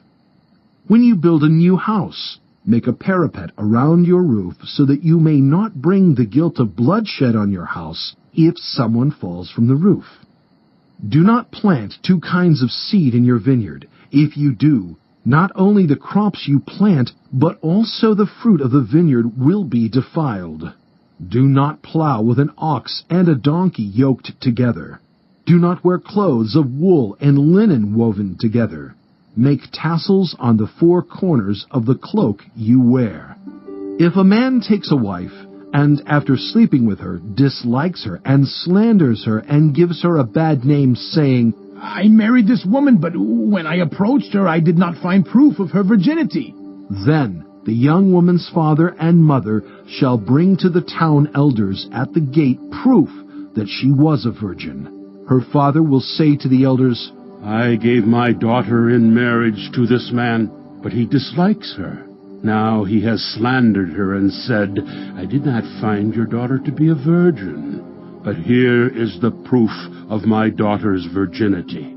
Then her parents shall display the cloth before the elders of the town, and the elders shall take the man and punish him. They shall fine him 100 shekels of silver, and give them to the young woman's father, because this man has given an Israelite virgin a bad name. She shall continue to be his wife. He must not divorce her as long as he lives. If, however, the charge is true, and no proof of the young woman's virginity can be found, she shall be brought to the door of her father's house, and there the men of her town shall stone her to death. She has done an outrageous thing in Israel by being promiscuous while still in her father's house. You must purge the evil from among you. If a man is found sleeping with another man's wife, both the man who slept with her and the woman must die. You must purge the evil from Israel. If a man happens to meet in a town a virgin pledged to be married, and he sleeps with her, you shall take both of them to the gate of that town and stone them to death. The young woman, because she was in a town and did not scream for help, and the man, because he violated another man's wife. You must purge the evil from among you. But if out in the country a man happens to meet a young woman pledged to be married and rapes her, only the man who has done this shall die.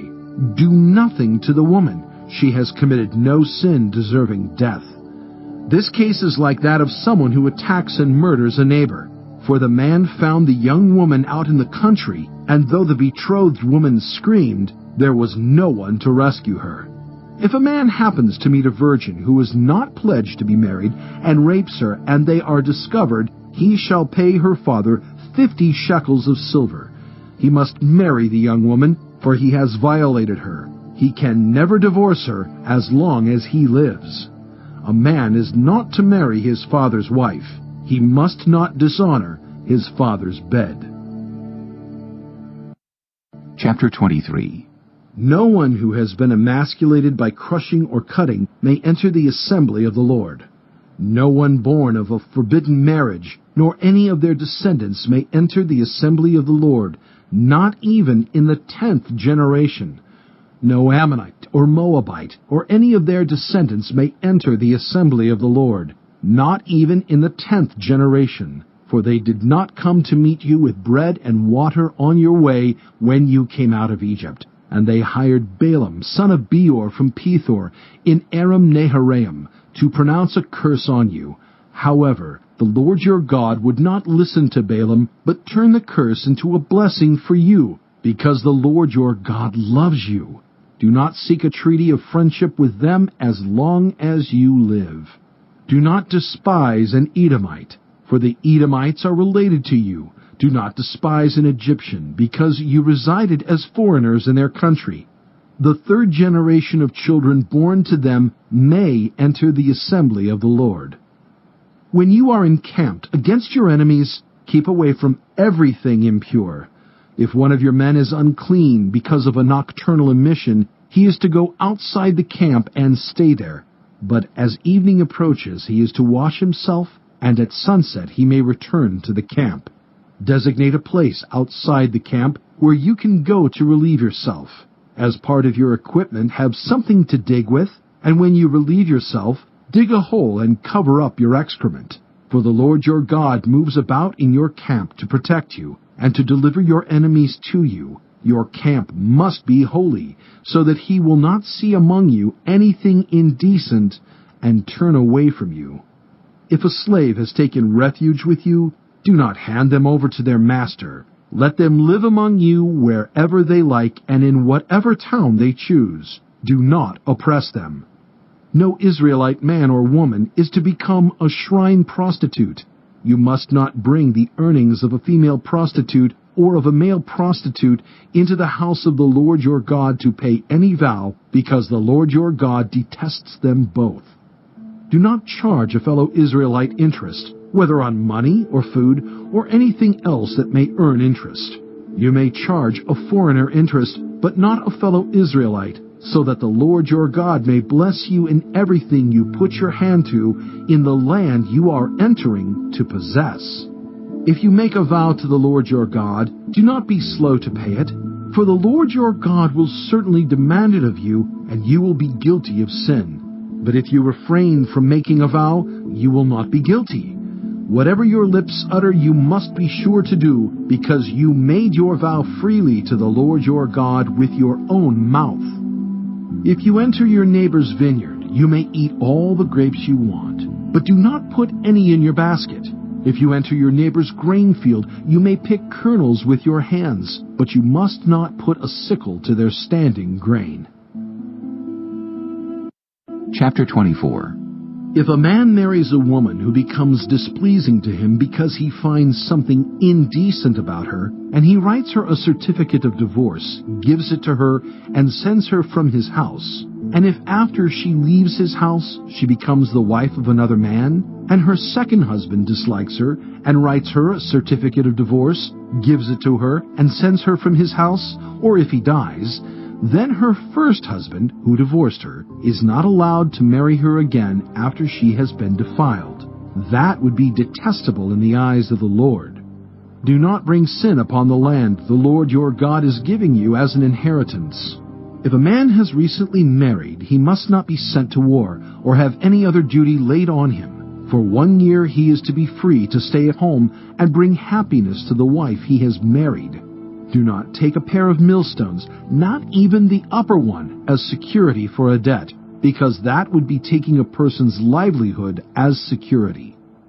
If someone is caught kidnapping a fellow Israelite and treating or selling them as a slave, the kidnapper must die. You must purge the evil from among you. In cases of defiling skin diseases, be very careful to do exactly as the Levitical priests instruct you. You must follow carefully what I have commanded them. Remember what the Lord your God did to Miriam along the way after you came out of Egypt. When you make a loan of any kind to your neighbor, do not go into their house to get what is offered to you as a pledge. Stay outside and let the neighbor to whom you are making the loan bring the pledge out to you. If the neighbor is poor, do not go to sleep with their pledge in your possession. Return their cloak by sunset so that your neighbor may sleep in it. Then they will thank you, and it will be regarded as a righteous act in the sight of the Lord your God. Do not take advantage of a hired worker who is poor and needy, whether that worker is a fellow Israelite or a foreigner residing in one of your towns. Pay them their wages each day before sunset, because they are poor and are counting on it. Otherwise, they may cry to the Lord against you, and you will be guilty of sin. Parents are not to be put to death for their children, nor children put to death for their parents. Each will die for their own sin. Do not deprive the foreigner or the fatherless of justice, or take the cloak of the widow as a pledge. Remember that you were slaves in Egypt, and the Lord your God redeemed you from there. That is why I command you to do this. When you are harvesting in your field and you overlook a sheaf, do not go back to get it. Leave it for the foreigner, the fatherless, and the widow, so that the Lord your God may bless you in all the work of your hands. When you beat the olives from your trees, do not go over the branches a second time. Leave what remains for the foreigner, the fatherless, and the widow. When you harvest the grapes in your vineyard, do not go over the vines again. Leave what remains for the foreigner, the fatherless, and the widow. Remember that you were slaves in Egypt. That is why I command you to do this. Chapter 25. When people have a dispute, they are to take it to court, and the judges will decide the case, acquitting the innocent and condemning the guilty. If the guilty person deserves to be beaten, the judge shall make them lie down and have them flogged in his presence with the number of lashes the crime deserves. But the judge must not impose more than 40 lashes. If the guilty party is flogged more than that, your fellow Israelite will be degraded in your eyes. Do not muzzle an ox while it is treading out the grain. If brothers are living together and one of them dies without a son, his widow must not marry outside the family. Her husband's brother shall take her and marry her and fulfill the duty of a brother-in-law to her. The first son she bears shall carry on the name of the dead brother, so that his name will not be blotted out from Israel. However, if a man does not want to marry his brother's wife, she shall go to the elders at the town gate and say, My husband's brother refuses to carry on his brother's name in Israel. He will not fulfill the duty of a brother-in-law to me. Then the elders of his town shall summon him and talk to him. If he persists in saying, I do not want to marry her, his brother's widow shall go up to him in the presence of the elders, take off one of his sandals, spit in his face, and say, This is what is done to the man who will not build up his brother's family line. That man's line shall be known in Israel as the family of the unsandaled. If two men are fighting, and the wife of one of them comes to rescue her husband from his assailant, and she reaches out and seizes him by his private parts, you shall cut off her hand. Show her no pity. Do not have two differing weights in your bag, one heavy, one light. Do not have two differing measures in your house, one large, one small. You must have accurate and honest weights and measures, so that you may live long in the land the Lord your God is giving you. For the Lord your God detests anyone who does these things, anyone who deals dishonestly. Remember what the Amalekites did to you along the way when you came out of Egypt. When you were weary and worn out, they met you on your journey and attacked all who were lagging behind. They had no fear of God. When the Lord your God gives you rest from all the enemies around you, in the land he is giving you to possess as an inheritance, you shall blot out the name of Amalek from under heaven. Do not forget. Chapter 26. When you have entered the land the Lord your God is giving you as an inheritance, and have taken possession of it, and settled in it, take some of the firstfruits of all that you produce from the soil of the land the Lord your God is giving you, and put them in a basket. Then go to the place the Lord your God will choose as a dwelling for his name, and say to the priest in office at the time, I declare today to the Lord your God that I have come to the land the Lord swore to our ancestors to give us. The priest shall take the basket from your hands and set it down in front of the altar of the Lord your God. Then you shall declare before the Lord your God, My father was a wandering Aramean, and he went down into Egypt with a few people and lived there and became a great nation, powerful and numerous.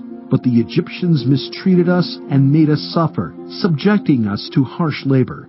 Then we cried out to the Lord, the God of our ancestors, and the Lord heard our voice and saw our misery, toil, and oppression. So the Lord brought us out of Egypt with a mighty hand and an outstretched arm, with great terror and with signs and wonders. He brought us to this place and gave us this land, a land flowing with milk and honey.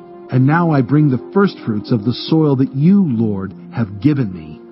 Place the basket before the Lord your God and bow down before him. Then you and the Levites and the foreigners residing among you shall rejoice in all the good things the Lord your God has given to you and your household.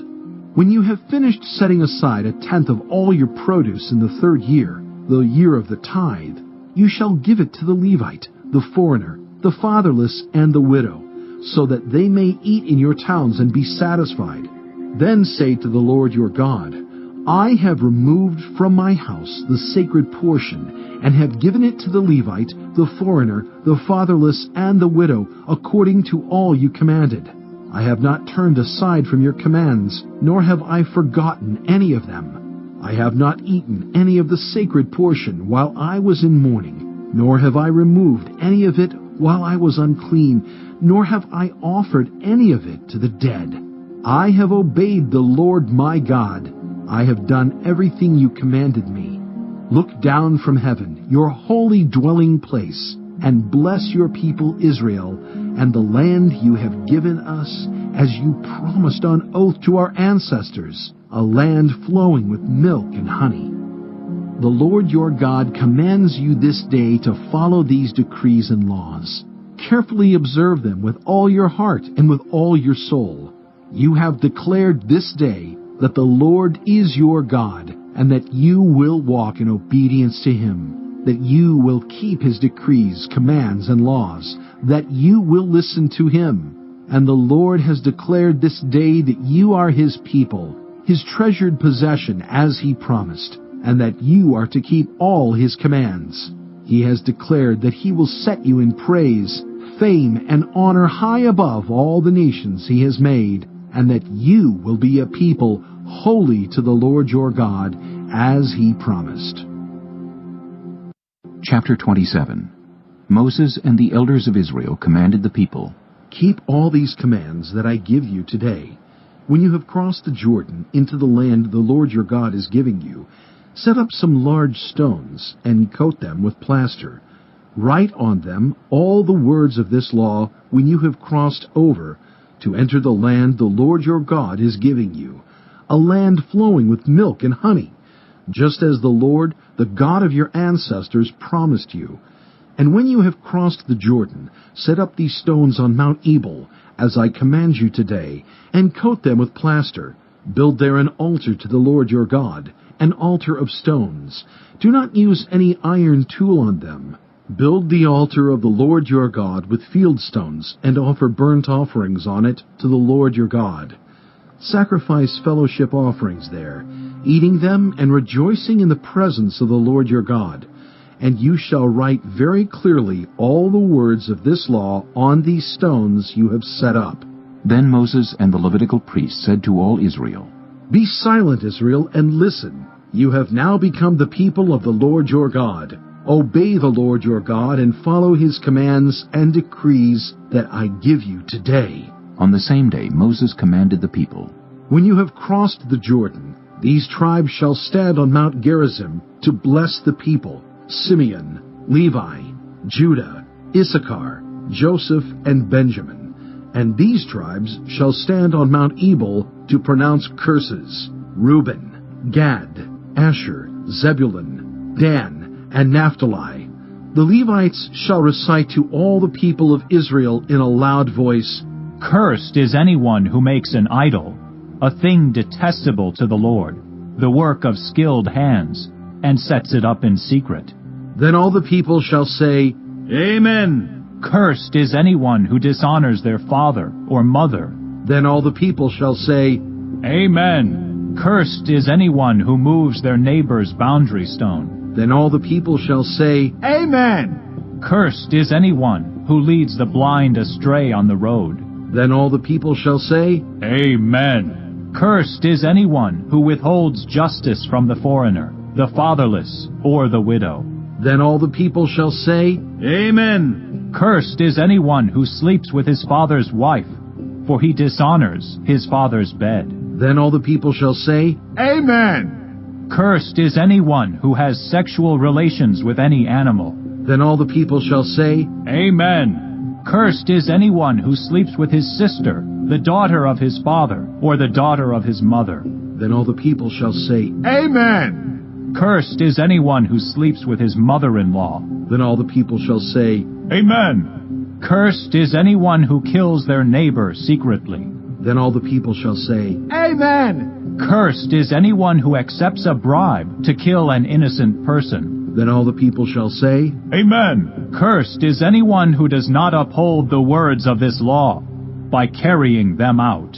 Then all the people shall say, Amen! Chapter 28.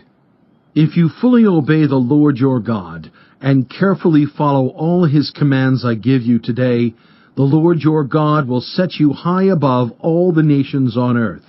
All these blessings will come on you and accompany you if you obey the Lord your God.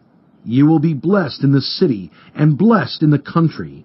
The fruit of your womb will be blessed, and the crops of your land, and the young of your livestock, the calves of your herds, and the lambs of your flocks. Your basket and your kneading trough will be blessed. You will be blessed when you come in and blessed when you go out. The Lord will grant that the enemies who rise up against you will be defeated before you. They will come at you from one direction but flee from you in 7. The Lord will send a blessing on your barns and on everything you put your hand to. The Lord your God will bless you in the land he is giving you.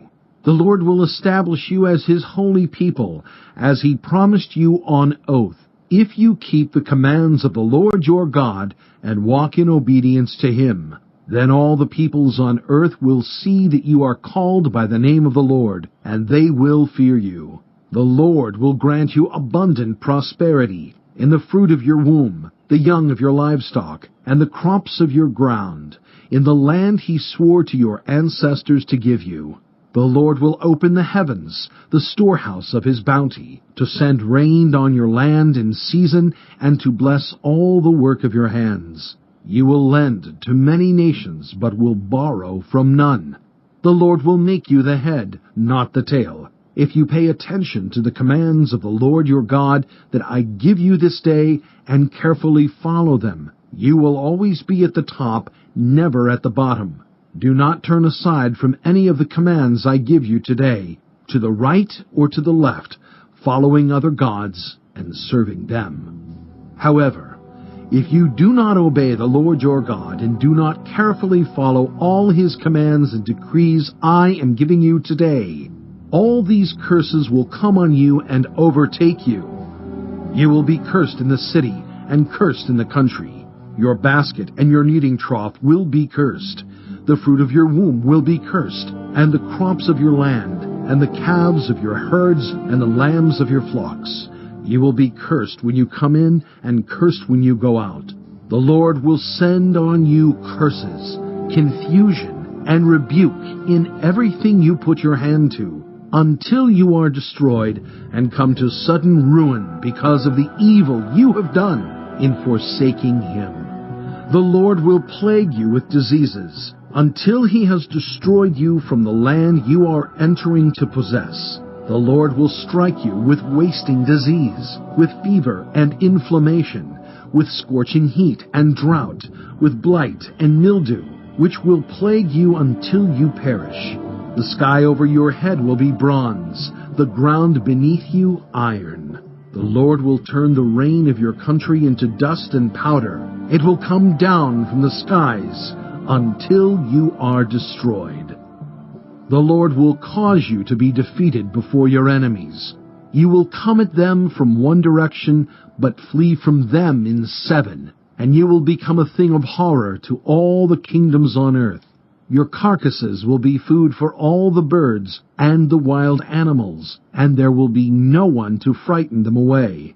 The Lord will afflict you with the boils of Egypt, and with tumors, festering sores, and the itch, from which you cannot be cured. The Lord will afflict you with madness, blindness, and confusion of mind. At midday you will grope about like a blind person in the dark. You will be unsuccessful in everything you do. Day after day you will be oppressed and robbed, with no one to rescue you. You will be pledged to be married to a woman, but another will take her and rape her. You will build a house, but you will not live in it. You will plant a vineyard, but you will not even begin to enjoy its fruit. Your ox will be slaughtered before your eyes, but you will eat none of it. Your donkey will be forcibly taken from you and will not be returned. Your sheep will be given to your enemies, and no one will rescue them. Your sons and daughters will be given to another nation, and you will wear out your eyes watching for them day after day, powerless to lift a hand. A people that you do not know will eat what your land and labor produce, and you will have nothing but cruel oppression all your days. The sights you see will drive you mad. The Lord will afflict your knees and legs with painful boils that cannot be cured, spreading from the soles of your feet to the top of your head. The Lord will drive you and the king you set over you to a nation unknown to you or your ancestors. There you will worship other gods, gods of wood and stone. You will become a thing of horror, a byword and an object of ridicule among all the peoples where the Lord will drive you. You will sow much seed in the field, but you will harvest little, because locusts will devour it. You will plant vineyards and cultivate them, but you will not drink the wine or gather the grapes, because worms will eat them. You will have olive trees throughout your country, but you will not use the oil, because the olives will drop off. You will have sons and daughters, but you will not keep them, because they will go into captivity. Swarms of locusts will take over all your trees and the crops of your land. The foreigners who reside among you will rise above you higher and higher, but you will sink lower and lower. They will lend to you, but you will not lend to them. They will be the head, but you will be the tail. All these curses will come on you. They will pursue you and overtake you until you are destroyed, because you did not obey the Lord your God and observe the commands and decrees he gave you. They will be a sign and a wonder to you and your descendants forever, because you did not serve the Lord your God joyfully and gladly in the time of prosperity. Therefore, in hunger and thirst, in nakedness and dire poverty, you will serve the enemies the Lord sends against you. He will put an iron yoke on your neck until he has destroyed you. The Lord will bring a nation against you from far away, from the ends of the earth, like an eagle swooping down, a nation whose language you will not understand, a fierce-looking nation without respect for the old or pity for the young. They will devour the young of your livestock and the crops of your land until you are destroyed. They will leave you no grain, new wine, or olive oil, nor any calves of your herds, or lambs of your flocks, until you are ruined. They will lay siege to all the cities throughout your land, until the high fortified walls in which you trust fall down. They will besiege all the cities throughout the land the Lord your God is giving you. Because of the suffering that your enemy will inflict on you during the siege, you will eat the fruit of the womb, the flesh of the sons and daughters the Lord your God has given you. Even the most gentle and sensitive man among you will have no compassion on his own brother or the wife he loves or his surviving children, and he will not give to one of them any of the flesh of his children that he is eating. It will be all he has left because of the suffering your enemy will inflict on you during the siege of all your cities. The most gentle and sensitive woman among you, so sensitive and gentle that she would not venture to touch the ground with the sole of her foot, will begrudge the husband she loves and her own son or daughter the afterbirth from her womb, and the children she bears, for in her dire need she intends to eat them secretly, because of the suffering your enemy will inflict on you during the siege of your cities. If you do not carefully follow all the words of this law, which are written in this book, and do not revere this glorious and awesome name, the Lord your God, the Lord will send fearful plagues on you and your descendants, harsh and prolonged disasters, and severe and lingering illnesses. He will bring on you all the diseases of Egypt that you dreaded, and they will cling to you. The Lord will also bring on you every kind of sickness and disaster not recorded in this book of the law until you are destroyed. You who were as numerous as the stars in the sky will be left but few in number, because you did not obey the Lord your God. Just as it pleased the Lord to make you prosper and increase in number, so it will please him to ruin and destroy you. You will be uprooted from the land you are entering to possess. Then the Lord will scatter you among all nations, from one end of the earth to the other. There you will worship other gods, gods of wood and stone, which neither you nor your ancestors have known. Among those nations you will find no repose, no resting place for the sole of your foot. There the Lord will give you an anxious mind, eyes weary with longing, and a despairing heart. You will live in constant suspense, filled with dread both night and day, never sure of your life. In the morning you will say, "If only it were evening." And in the evening, "If only it were morning." Because of the terror that will fill your hearts and the sights that your eyes will see. The Lord will send you back in ships to Egypt, on a journey I said you should never make again. There you will offer yourselves for sale to your enemies as male and female slaves, but no one will buy you. Chapter 29. These are the terms of the covenant the Lord commanded Moses to make with the Israelites in Moab, in addition to the covenant he had made with them at Horeb. Moses summoned all the Israelites and said to them, Your eyes have seen all that the Lord did in Egypt to Pharaoh, to all his officials, and to all his land.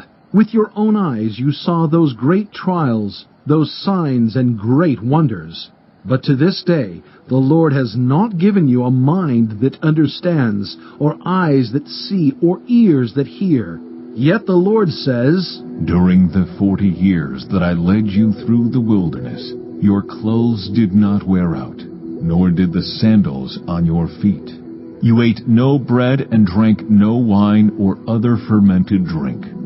I did this so that you might know that I am the Lord your God. When you reached this place, Sihon king of Heshbon and Og king of Bashan came out to fight against us, but we defeated them.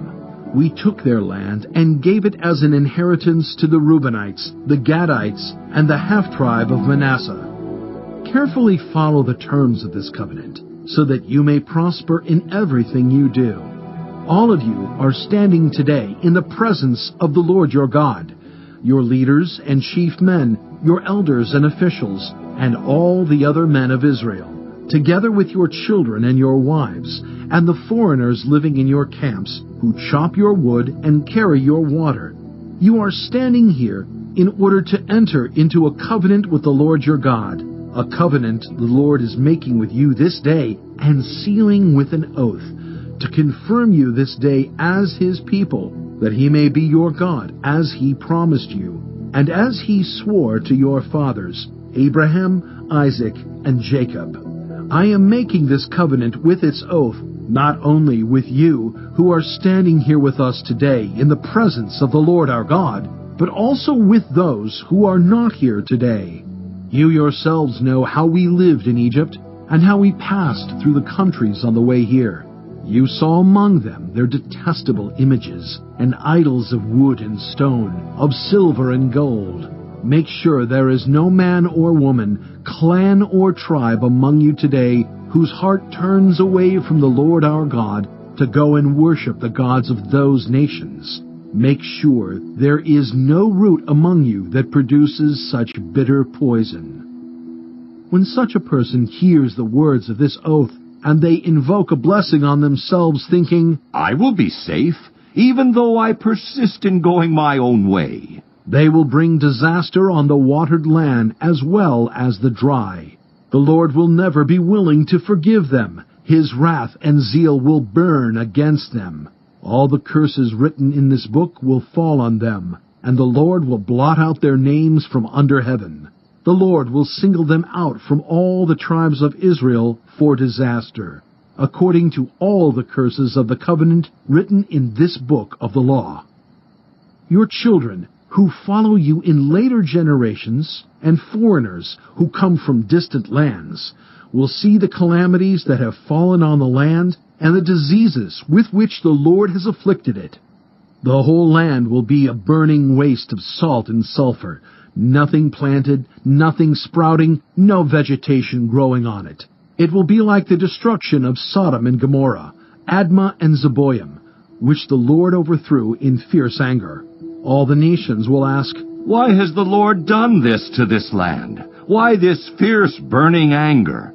And the answer will be, It is because this people abandoned the covenant of the Lord, the God of their ancestors, the covenant he made with them when he brought them out of Egypt. They went off and worshipped other gods and bowed down to them, gods they did not know, gods he had not given them. Therefore the Lord's anger burned against this land, so that he brought on it all the curses written in this book. In furious anger and in great wrath the Lord uprooted them from their land and thrust them into another land, as it is now. The secret things belong to the Lord our God, but the things revealed belong to us and to our children forever, that we may follow all the words of this law. Chapter 30. When all these blessings and curses I have set before you come on you, and you take them to heart wherever the Lord your God disperses you among the nations, and when you and your children return to the Lord your God and obey him with all your heart and with all your soul according to everything I command you today, then the Lord your God will restore your fortunes and have compassion on you, and gather you again from all the nations where he scattered you, even if you have been banished to the most distant land under the heavens. From there, the Lord your God will gather you and bring you back. He will bring you to the land that belonged to your ancestors, and you will take possession of it. He will make you more prosperous and numerous than your ancestors. The Lord your God will circumcise your hearts and the hearts of your descendants, so that you may love him with all your heart and with all your soul, and live. The Lord your God will put all these curses on your enemies who hate and persecute you. You will again obey the Lord and follow all his commands I am giving you today. Then the Lord your God will make you most prosperous in all the work of your hands and in the fruit of your womb, the young of your livestock and the crops of your land. The Lord will again delight in you and make you prosperous, just as he delighted in your ancestors, if you obey the Lord your God and keep his commands and decrees that are written in this book of the law, and turn to the Lord your God with all your heart and with all your soul.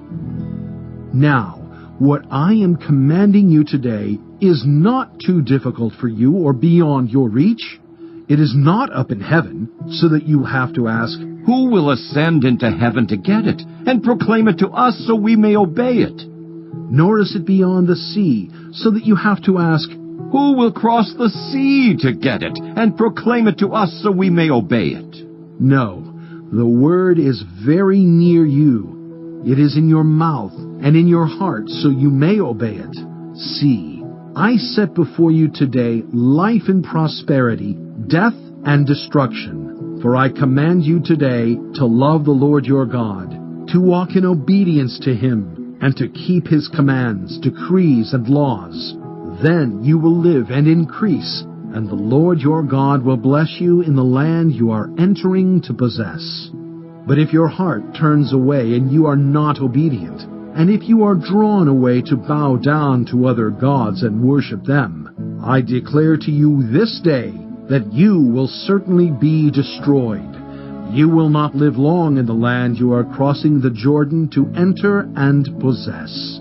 This day I call the heavens and the earth as witnesses against you that I have set before you life and death, blessings and curses. Now choose life, so that you and your children may live, and that you may love the Lord your God. Listen to his voice and hold fast to him. For the Lord is your life, and he will give you many years in the land he swore to give to your fathers, Abraham, Isaac, and Jacob. Chapter 31. Then Moses went out and spoke these words to all Israel. I am now 120 years old, and I am no longer able to lead you. The Lord has said to me, You shall not cross the Jordan. The Lord your God himself will cross over ahead of you. He will destroy these nations before you, and you will take possession of their land. Joshua also will cross over ahead of you, as the Lord said. And the Lord will do to them what he did to Sihon and Og, the kings of the Amorites, whom he destroyed along with their land. The Lord will deliver them to you, and you must do to them all that I have commanded you. Be strong and courageous. Do not be afraid or terrified because of them, for the Lord your God goes with you. He will never leave you nor forsake you. Then Moses summoned Joshua and said to him in the presence of all Israel, Be strong and courageous, for you must go with this people into the land that the Lord swore to their ancestors to give them, and you must divide it among them as their inheritance. The Lord himself goes before you and will be with you. He will never leave you nor forsake you. Do not be afraid. Do not be discouraged. So Moses wrote down this law and gave it to the Levitical priests who carried the ark of the covenant of the Lord, and to all the elders of Israel. Then Moses commanded them, At the end of every 7 years, in the year for canceling debts, during the festival of tabernacles, when all Israel comes to appear before the Lord your God at the place he will choose, you shall read this law before them in their hearing. Assemble the people, men, women, and children, and the foreigners residing in your towns, so they can listen and learn to fear the Lord your God, and follow carefully all the words of this law. Their children, who do not know this law, must hear it and learn to fear the Lord your God as long as you live in the land you are crossing the Jordan to possess. The Lord said to Moses, Now the day of your death is near. Call Joshua and present yourselves at the tent of meeting, where I will commission him. So Moses and Joshua came and presented themselves at the tent of meeting. Then the Lord appeared at the tent in a pillar of cloud, and the cloud stood over the entrance to the tent. And the Lord said to Moses, You are going to rest with your ancestors, and these people will soon prostitute themselves to the foreign gods of the land they are entering. They will forsake me and break the covenant I made with them. And in that day I will become angry with them and forsake them. I will hide my face from them, and they will be destroyed. Many disasters and calamities will come on them, and in that day they will ask, Have not these disasters come on us because our God is not with us? And I will certainly hide my face in that day, because of all their wickedness in turning to other gods. Now write down this song, and teach it to the Israelites, and have them sing it, so that it may be a witness for me against them. When I have brought them into the land flowing with milk and honey, the land I promised on oath to their ancestors, and when they eat their fill and thrive, they will turn to other gods and worship them, rejecting me and breaking my covenant. And when many disasters and calamities come on them, this song will testify against them, because it will not be forgotten by their descendants. I know what they are disposed to do, even before I bring them into the land I promised them on oath. So Moses wrote down this song that day and taught it to the Israelites. The Lord gave this command to Joshua son of Nun, Be strong and courageous, for you will bring the Israelites into the land I promised them on oath, and I myself will be with you. After Moses finished writing in a book the words of this law from beginning to end, he gave this command to the Levites who carried the ark of the covenant of the Lord. Take this book of the law and place it beside the ark of the covenant of the Lord your God. there it will remain as a witness against you. For I know how rebellious and stiff-necked you are. If you have been rebellious against the Lord while I am still alive and with you, how much more will you rebel after I die? Assemble before me all the elders of your tribes and all your officials, so that I can speak these words in their hearing and call the heavens and the earth to testify against them. For I know that after my death you are sure to become utterly corrupt and to turn from the way I have commanded you.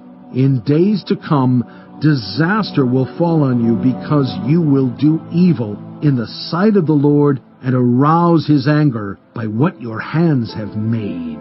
And Moses recited the words of this song from beginning to end in the hearing of the whole assembly of Israel. Chapter 32. Listen, you heavens, and I will speak. Hear, you earth, the words of my mouth. Let my teaching fall like rain, and my words descend like dew, like showers on new grass, like abundant rain on tender plants. I will proclaim the name of the Lord. Oh, praise the greatness of our God. He is the rock. His works are perfect, and all his ways are just. A faithful God who does no wrong. Upright and just is he. They are corrupt and not his children. To their shame they are a warped and crooked generation. Is this the way you repay the Lord, you foolish and unwise people? Is he not your Father, your Creator, who made you and formed you? Remember the days of old. Consider the generations long past. Ask your father, and he will tell you, your elders, and they will explain to you.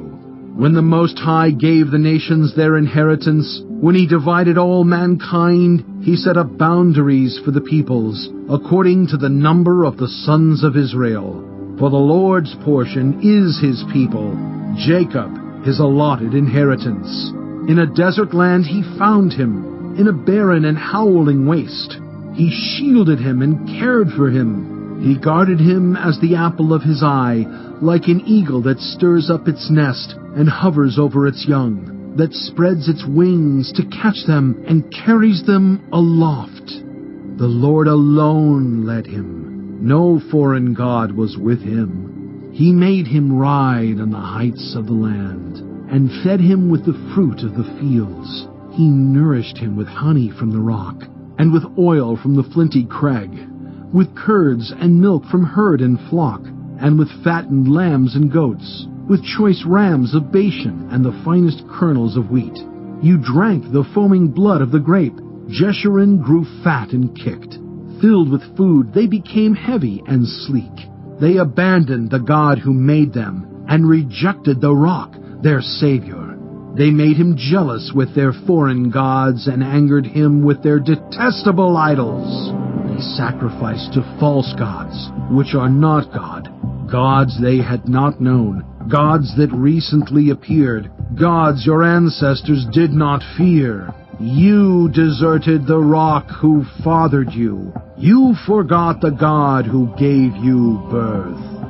The Lord saw this and rejected them, because he was angered by his sons and daughters. I will hide my face from them, he said, and see what their end will be, for they are a perverse generation, children who are unfaithful. They made me jealous by what is no God, and angered me with their worthless idols. I will make them envious by those who are not a people. I will make them angry by a nation that has no understanding. For a fire will be kindled by my wrath, one that burns down to the realm of the dead below. It will devour the earth and its harvests, and set afire the foundations of the mountains. I will heap calamities on them and spend my arrows against them. I will send wasting famine against them, consuming pestilence and deadly plague. I will send against them the fangs of wild beasts, the venom of vipers that glide in the dust. In the street the sword will make them childless. In their homes terror will reign. The young men and young women will perish, the infants and those with gray hair. I said I would scatter them and erase their name from human memory, but I dreaded the taunt of the enemy, lest the adversary misunderstand and say, "Our hand has triumphed. The Lord has not done all this." They are a nation without sense. There is no discernment in them. If only they were wise and would understand this and discern what their end will be. How could one man chase 1,000 or two put 10,000 to flight unless their rock had sold them, unless the Lord had given them up? For their rock is not like our rock, as even our enemies concede. Their vine comes from the vine of Sodom and from the fields of Gomorrah. Their grapes are filled with poison and their clusters with bitterness. Their wine is the venom of serpents, the deadly poison of cobras. Have I not kept this in reserve and sealed it in my vaults? It is mine to avenge. I will repay. In due time their foot will slip. Their day of disaster is near, and their doom rushes upon them. The Lord will vindicate his people and relent concerning his servants when he sees their strength is gone and no one is left, slave or free. He will say, "Now where are their gods? The rock they took refuge in, the gods who ate the fat of their sacrifices and drank the wine of their drink offerings. Let them rise up to help you. Let them give you shelter. See now that I myself am he. There is no God besides me. I put to death, and I bring to life. I have wounded, and I will heal, and no one can deliver out of my hand. I lift my hand to heaven and solemnly swear, as surely as I live forever, when I sharpen my flashing sword, and my hand grasps it in judgment, I will take vengeance on my adversaries and repay those who hate me. I will make my arrows drunk with blood, while my sword devours flesh, the blood of the slain and the captives, the heads of the enemy leaders. Rejoice, you nations, with his people, for he will avenge the blood of his servants. He will take vengeance on his enemies and make atonement for his land and people. Moses came with Joshua son of Nun and spoke all the words of this song in the hearing of the people. When Moses finished reciting all these words to all Israel, he said to them, "Take to heart all the words I have solemnly declared to you this day, so that you may command your children to obey carefully all the words of this law. They are not just idle words for you. They are your life. By them you will live long in the land you are crossing the Jordan to possess."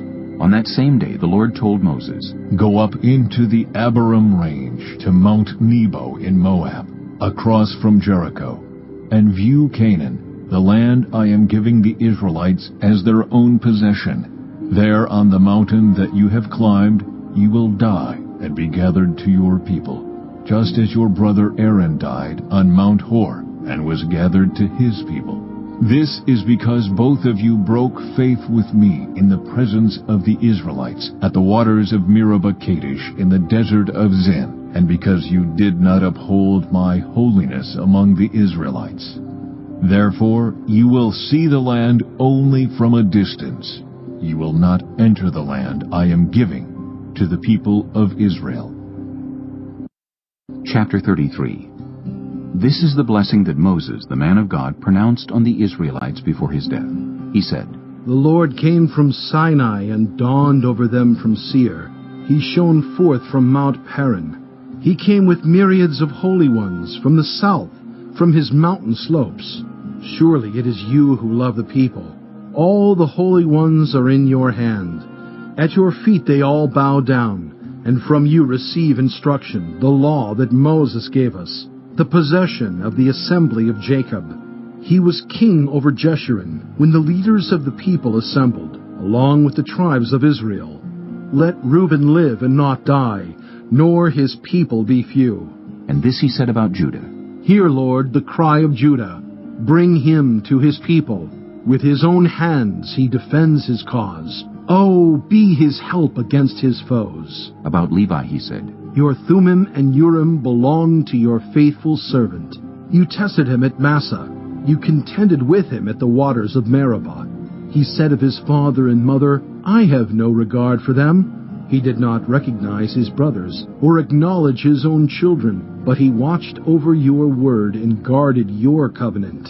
He teaches your precepts to Jacob and your law to Israel. He offers incense before you and whole burnt offerings on your altar. Bless all his skills, Lord, and be pleased with the work of his hands. Strike down those who rise against him, his foes, till they rise no more. About Benjamin he said, Let the beloved of the Lord rest secure in him, for he shields him all day long, and the one the Lord loves rests between his shoulders. About Joseph he said, May the Lord bless his land with the precious dew from heaven above, and with the deep waters that lie below. With the best the sun brings forth, and the finest the moon can yield, with the choicest gifts of the ancient mountains, and the fruitfulness of the everlasting hills, with the best gifts of the earth and its fullness, and the favor of him who dwelt in the burning bush. Let all these rest on the head of Joseph, on the brow of the prince among his brothers. In majesty he is like a firstborn bull. His horns are the horns of a wild ox. With them he will gore the nations, even those at the ends of the earth. Such are the 10,000s of Ephraim, such are the thousands of Manasseh. About Zebulun he said, Rejoice, Zebulun, in your going out, and you, Issachar, in your tents. They will summon peoples to the mountain, and there offer the sacrifices of the righteous. They will feast on the abundance of the seas, on the treasures hidden in the sand. About Gad he said, Blessed is he who enlarges Gad's domain. Gad lives there like a lion, tearing at arm or head.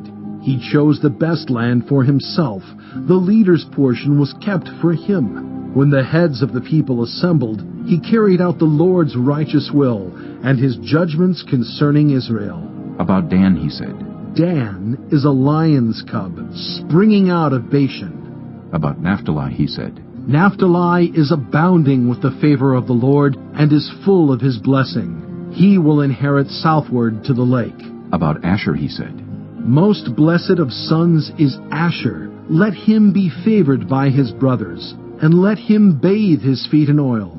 The bolts of your gates will be iron and bronze, and your strength will equal your days.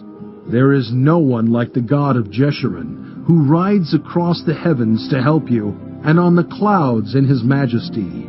The eternal God is your refuge, and underneath are the everlasting arms. He will drive out your enemies before you, saying, Destroy them. So Israel will live in safety. Jacob will dwell secure in a land of grain and new wine, where the heavens dropped you. Blessed are you, Israel. Who is like you, a people saved by the Lord? He is your shield and helper, and your glorious sword. Your enemies will cower before you, and you will tread on their heights. Chapter 34.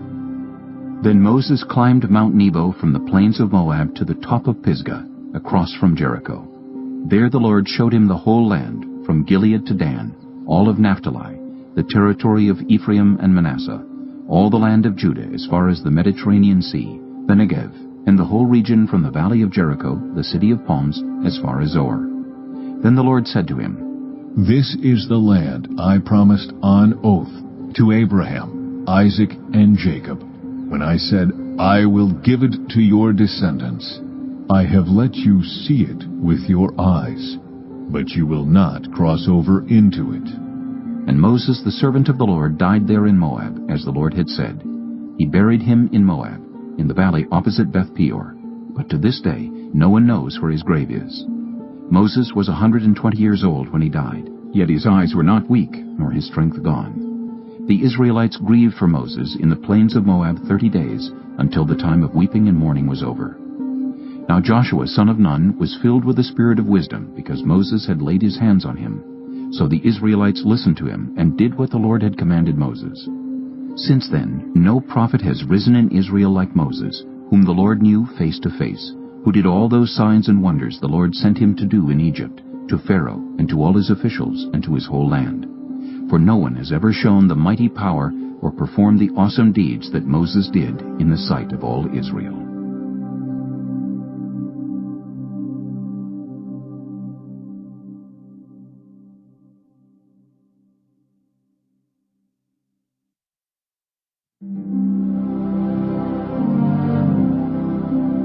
Joshua, chapter 1. After the death of Moses, the servant of the Lord said to Joshua son of Nun, Moses' aide, Moses, my servant, is dead. Now then, you and all these people, get ready to cross the Jordan River into the land I am about to give to them, to the Israelites. I will give you every place where you set your foot, as I promised Moses. Your territory will extend from the desert to Lebanon, and from the great river the Euphrates, all the Hittite country, to the Mediterranean Sea in the west. No one will be able to stand against you all the days of your life. As I was with Moses, so I will be with you. I will never leave you nor forsake you. Be strong and courageous, because you will lead these people to inherit the land I swore to their ancestors to give them. Be strong and very courageous. Be careful to obey all the law my servant Moses gave you. Do not turn from it to the right or to the left, that you may be successful wherever you go. Keep this book of the law always on your lips. Meditate on it day and night, so that you may be careful to do everything written in it. Then you will be prosperous and successful. Have I not commanded you? Be strong and courageous. Do not be afraid. Do not be discouraged. For the Lord your God will be with you wherever you go. So Joshua ordered the officers of the people, Go through the camp and tell the people, get your provisions ready. 3 days from now, you will cross the Jordan here to go in and take possession of the land the Lord your God is giving you for your own. But to the Reubenites, the Gadites, and the half-tribe of Manasseh, Joshua said, Remember the command that Moses, the servant of the Lord, gave you after he said, The Lord your God will give you rest by giving you this land. Your wives, your children, and your livestock may stay in the land that Moses gave you east of the Jordan. But all your fighting men, ready for battle, must cross over ahead of your fellow Israelites. You are to help them until the Lord gives them rest, as he has done for you, and until they too have taken possession of the land the Lord your God is giving them. After that, you may go back and occupy your own land, which Moses, the servant of the Lord, gave you east of the Jordan toward the sunrise. Then they answered Joshua, Whatever you have commanded us, we will do, and wherever you send us, we will go. Just as we fully obeyed Moses, so we will obey you. Only may the Lord your God be with you, as he was with Moses. Whoever rebels against your word and does not obey it, whatever you may command them, will be put to death. Only be strong and courageous. Chapter 2. Then Joshua son of Nun secretly sent 2 spies from Shittim. Go, look over the land, he said, especially Jericho. So they went and entered the house of a prostitute named Rahab and stayed there. The king of Jericho was told, Look, some of the Israelites have come here tonight to spy out the land. So the king of Jericho sent this message to Rahab, Bring out the men who came to you and entered your house, because they have come to spy out the whole land. But the woman had taken the 2 men and hidden them. She said, Yes, the men came to me, but I did not know where they had come from. At dusk, when it was time to close the city gate, they left. I don't know which way they went. Go after them quickly. You may catch up with them. But she had taken them up to the roof and hidden them under the stalks of flax she had laid out on the roof. So the men set out in pursuit of the spies on the road that leads to the fords of the Jordan. And as soon as the pursuers had gone out, the gate was shut. Before the spies lay down for the night, she went up on the roof and said to them, I know that the Lord has given you this land, and that a great fear of you has fallen on us, so that all who live in this country are melting in fear because of you. We have heard how the Lord dried up the water of the Red Sea for you when you came out of Egypt, and what you did to Sihon and Og, the 2 kings of the Amorites east of the Jordan, whom you completely destroyed. When we heard of it, our hearts melted in fear, and everyone's courage failed because of you. For the Lord your God is God in heaven above and on the earth below. Now then, please swear to me by the Lord that you will show kindness to my family, because I have shown kindness to you. Give me a sure sign that you will spare the lives of my father and mother, my brothers and sisters, and all who belong to them, and that you will save us from death. Our lives for your lives, the men assured her. If you don't tell what we are doing, we will treat you kindly and faithfully when the Lord gives us the land. So she let them down by a rope through the window, for the house she lived in was part of the city wall. She said to them, Go to the hills, so the pursuers will not find you. Hide yourselves there 3 days until they return, and then go on your way. Now the men had said to her, This oath you made us swear will not be binding on us unless, when we enter the land, you have tied this scarlet cord in the window through which you let us down, and unless you have brought your father and mother, your brothers, and all your family into your house. If any of them go outside your house into the street, their blood will be on their own heads. We will not be responsible. As for those who are in the house with you, their blood will be on our head if a hand is laid on them. But if you tell what we are doing, we will be released from the oath you made us swear. Agreed, she replied. Let it be as you say. So she sent them away, and they departed, and she tied the scarlet cord in the window. When they left, they went into the hills and stayed there 3 days, until the pursuers had searched all along the road and returned without finding them. Then the 2 men started back. They went down out of the hills, forded the river, and came to Joshua son of Nun, and told him everything that had happened to them. They said to Joshua, The Lord has surely given the whole land into our hands. All the people are melting in fear because of us. Chapter 3. Early in the morning, Joshua and all the Israelites set out from Shittim and went to the Jordan, where they camped before crossing over. After 3 days, the officers went throughout the camp, giving orders to the people. When you see the ark of the covenant of the Lord your God, and the Levitical priests carrying it, you are to move out from your positions and follow it. Then you will know which way to go, since you have never been this way before. But keep a distance of about 2,000 cubits between you and the ark. Do not go near it. Joshua told the people, Consecrate yourselves, for tomorrow the Lord will do amazing things among you. Joshua said to the priests, Take up the ark of the covenant and pass on ahead of the people. So they took it up and went ahead of them. And the Lord said to Joshua, Today I will begin to exalt you in the eyes of all Israel, so they may know that I am with you, as I was with Moses.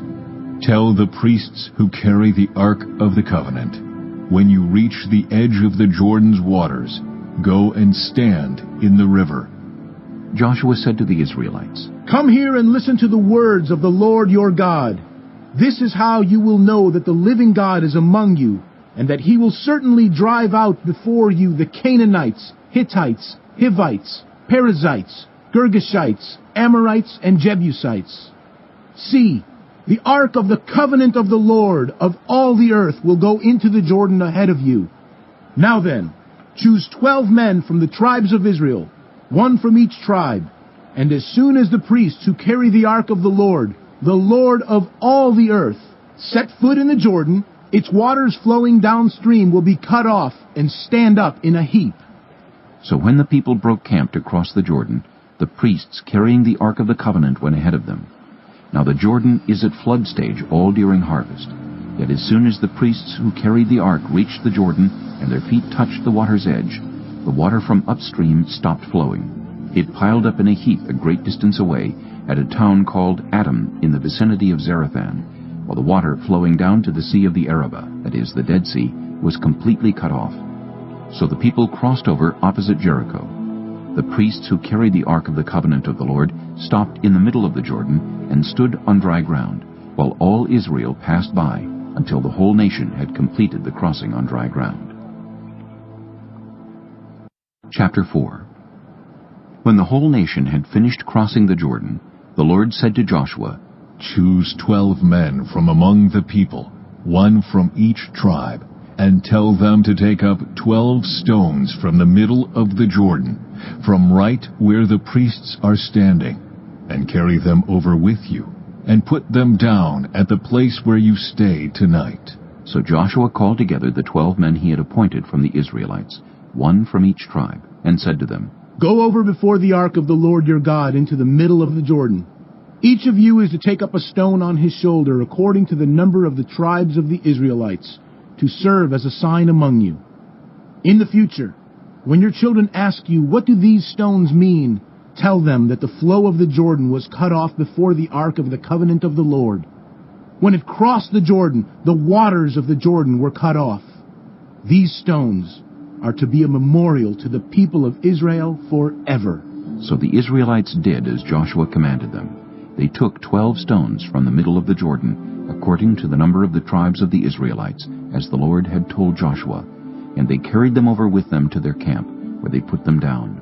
Joshua set up the 12 stones that had been in the middle of the Jordan at the spot where the priests who carried the Ark of the Covenant had stood, and they are there to this day.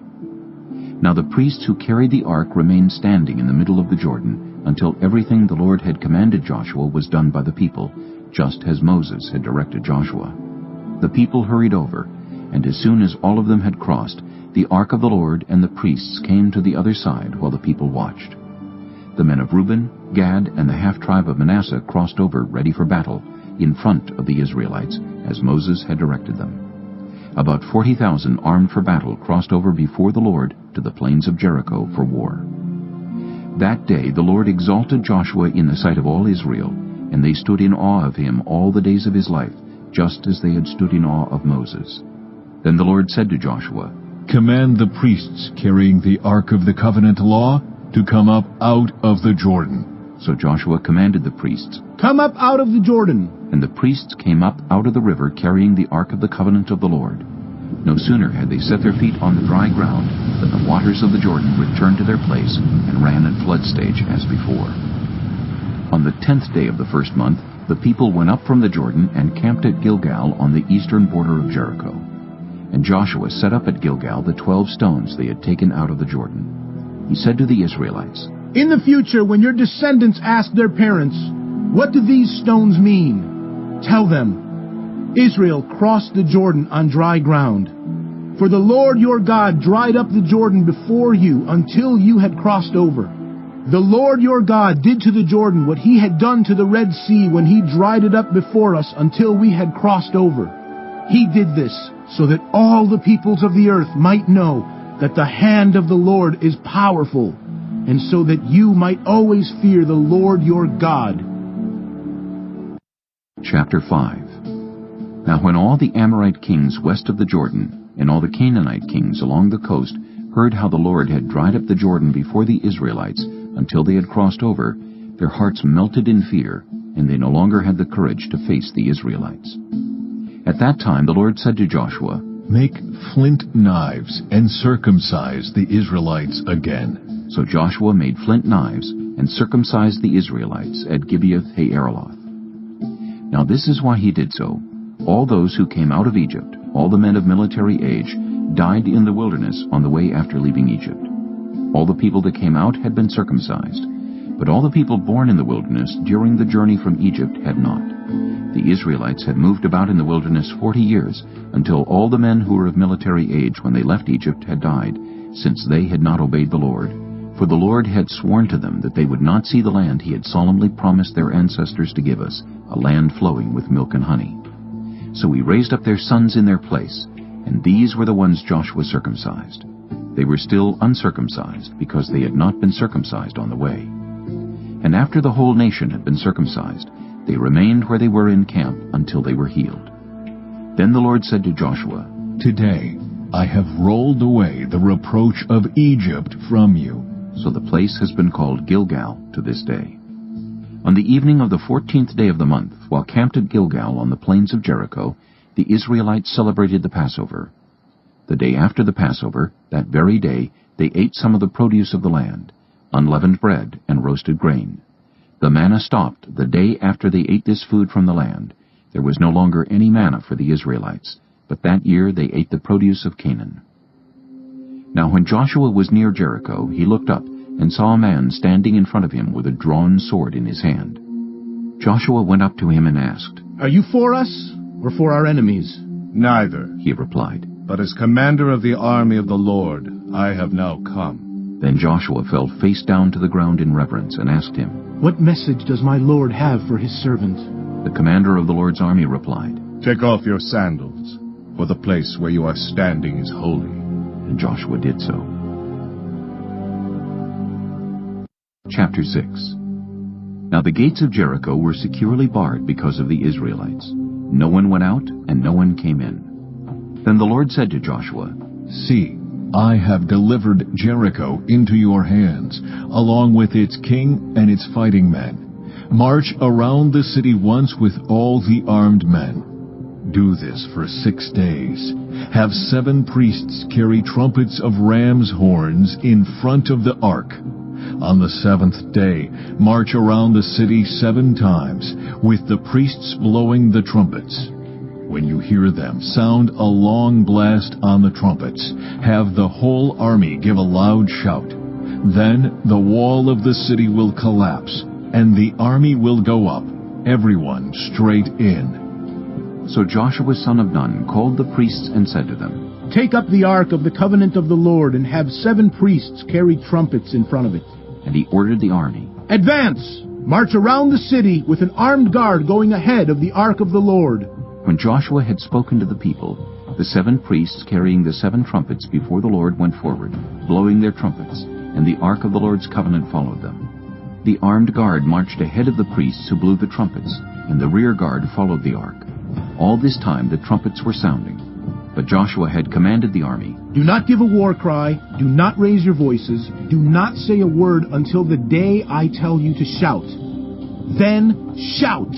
So we had the ark of the Lord carried around the city, circling it once. Then the army returned to camp and spent the night there. Joshua got up early the next morning, and the priests took up the ark of the Lord. The 7 priests carrying the 7 trumpets went forward, marching before the ark of the Lord and blowing the trumpets. The armed men went ahead of them, and the rear guard followed the ark of the Lord, while the trumpets kept sounding. So on the 2nd day they marched around the city once and returned to the camp. They did this for 6 days. On the 7th day they got up at daybreak and marched around the city 7 times in the same manner, except that on that day they circled the city 7 times. The 7th time around, when the priests sounded the trumpet blast, Joshua commanded the army, "Shout! For the Lord has given you the city. The city and all that is in it are to be devoted to the Lord. Only Rahab the prostitute and all who are with her in her house shall be spared, because she hid the spies we sent. But keep away from the devoted things, so that you will not bring about your own destruction by taking any of them. Otherwise, you will make the camp of Israel liable to destruction and bring trouble on it. All the silver and gold and the articles of bronze and iron are sacred to the Lord and must go into his treasury." When the trumpet sounded, the army shouted, and at the sound of the trumpet, when the men gave a loud shout, the wall collapsed. So everyone charged straight in, and they took the city. They devoted the city to the Lord, and destroyed with the sword every living thing in it, men and women, young and old, cattle, sheep, and donkeys. Joshua said to the 2 men who had spied out the land, "Go into the prostitute's house and bring her out and all who belong to her, in accordance with your oath to her." So the young men who had done the spying went in and brought out Rahab, her father and mother, her brothers and sisters, and all who belonged to her.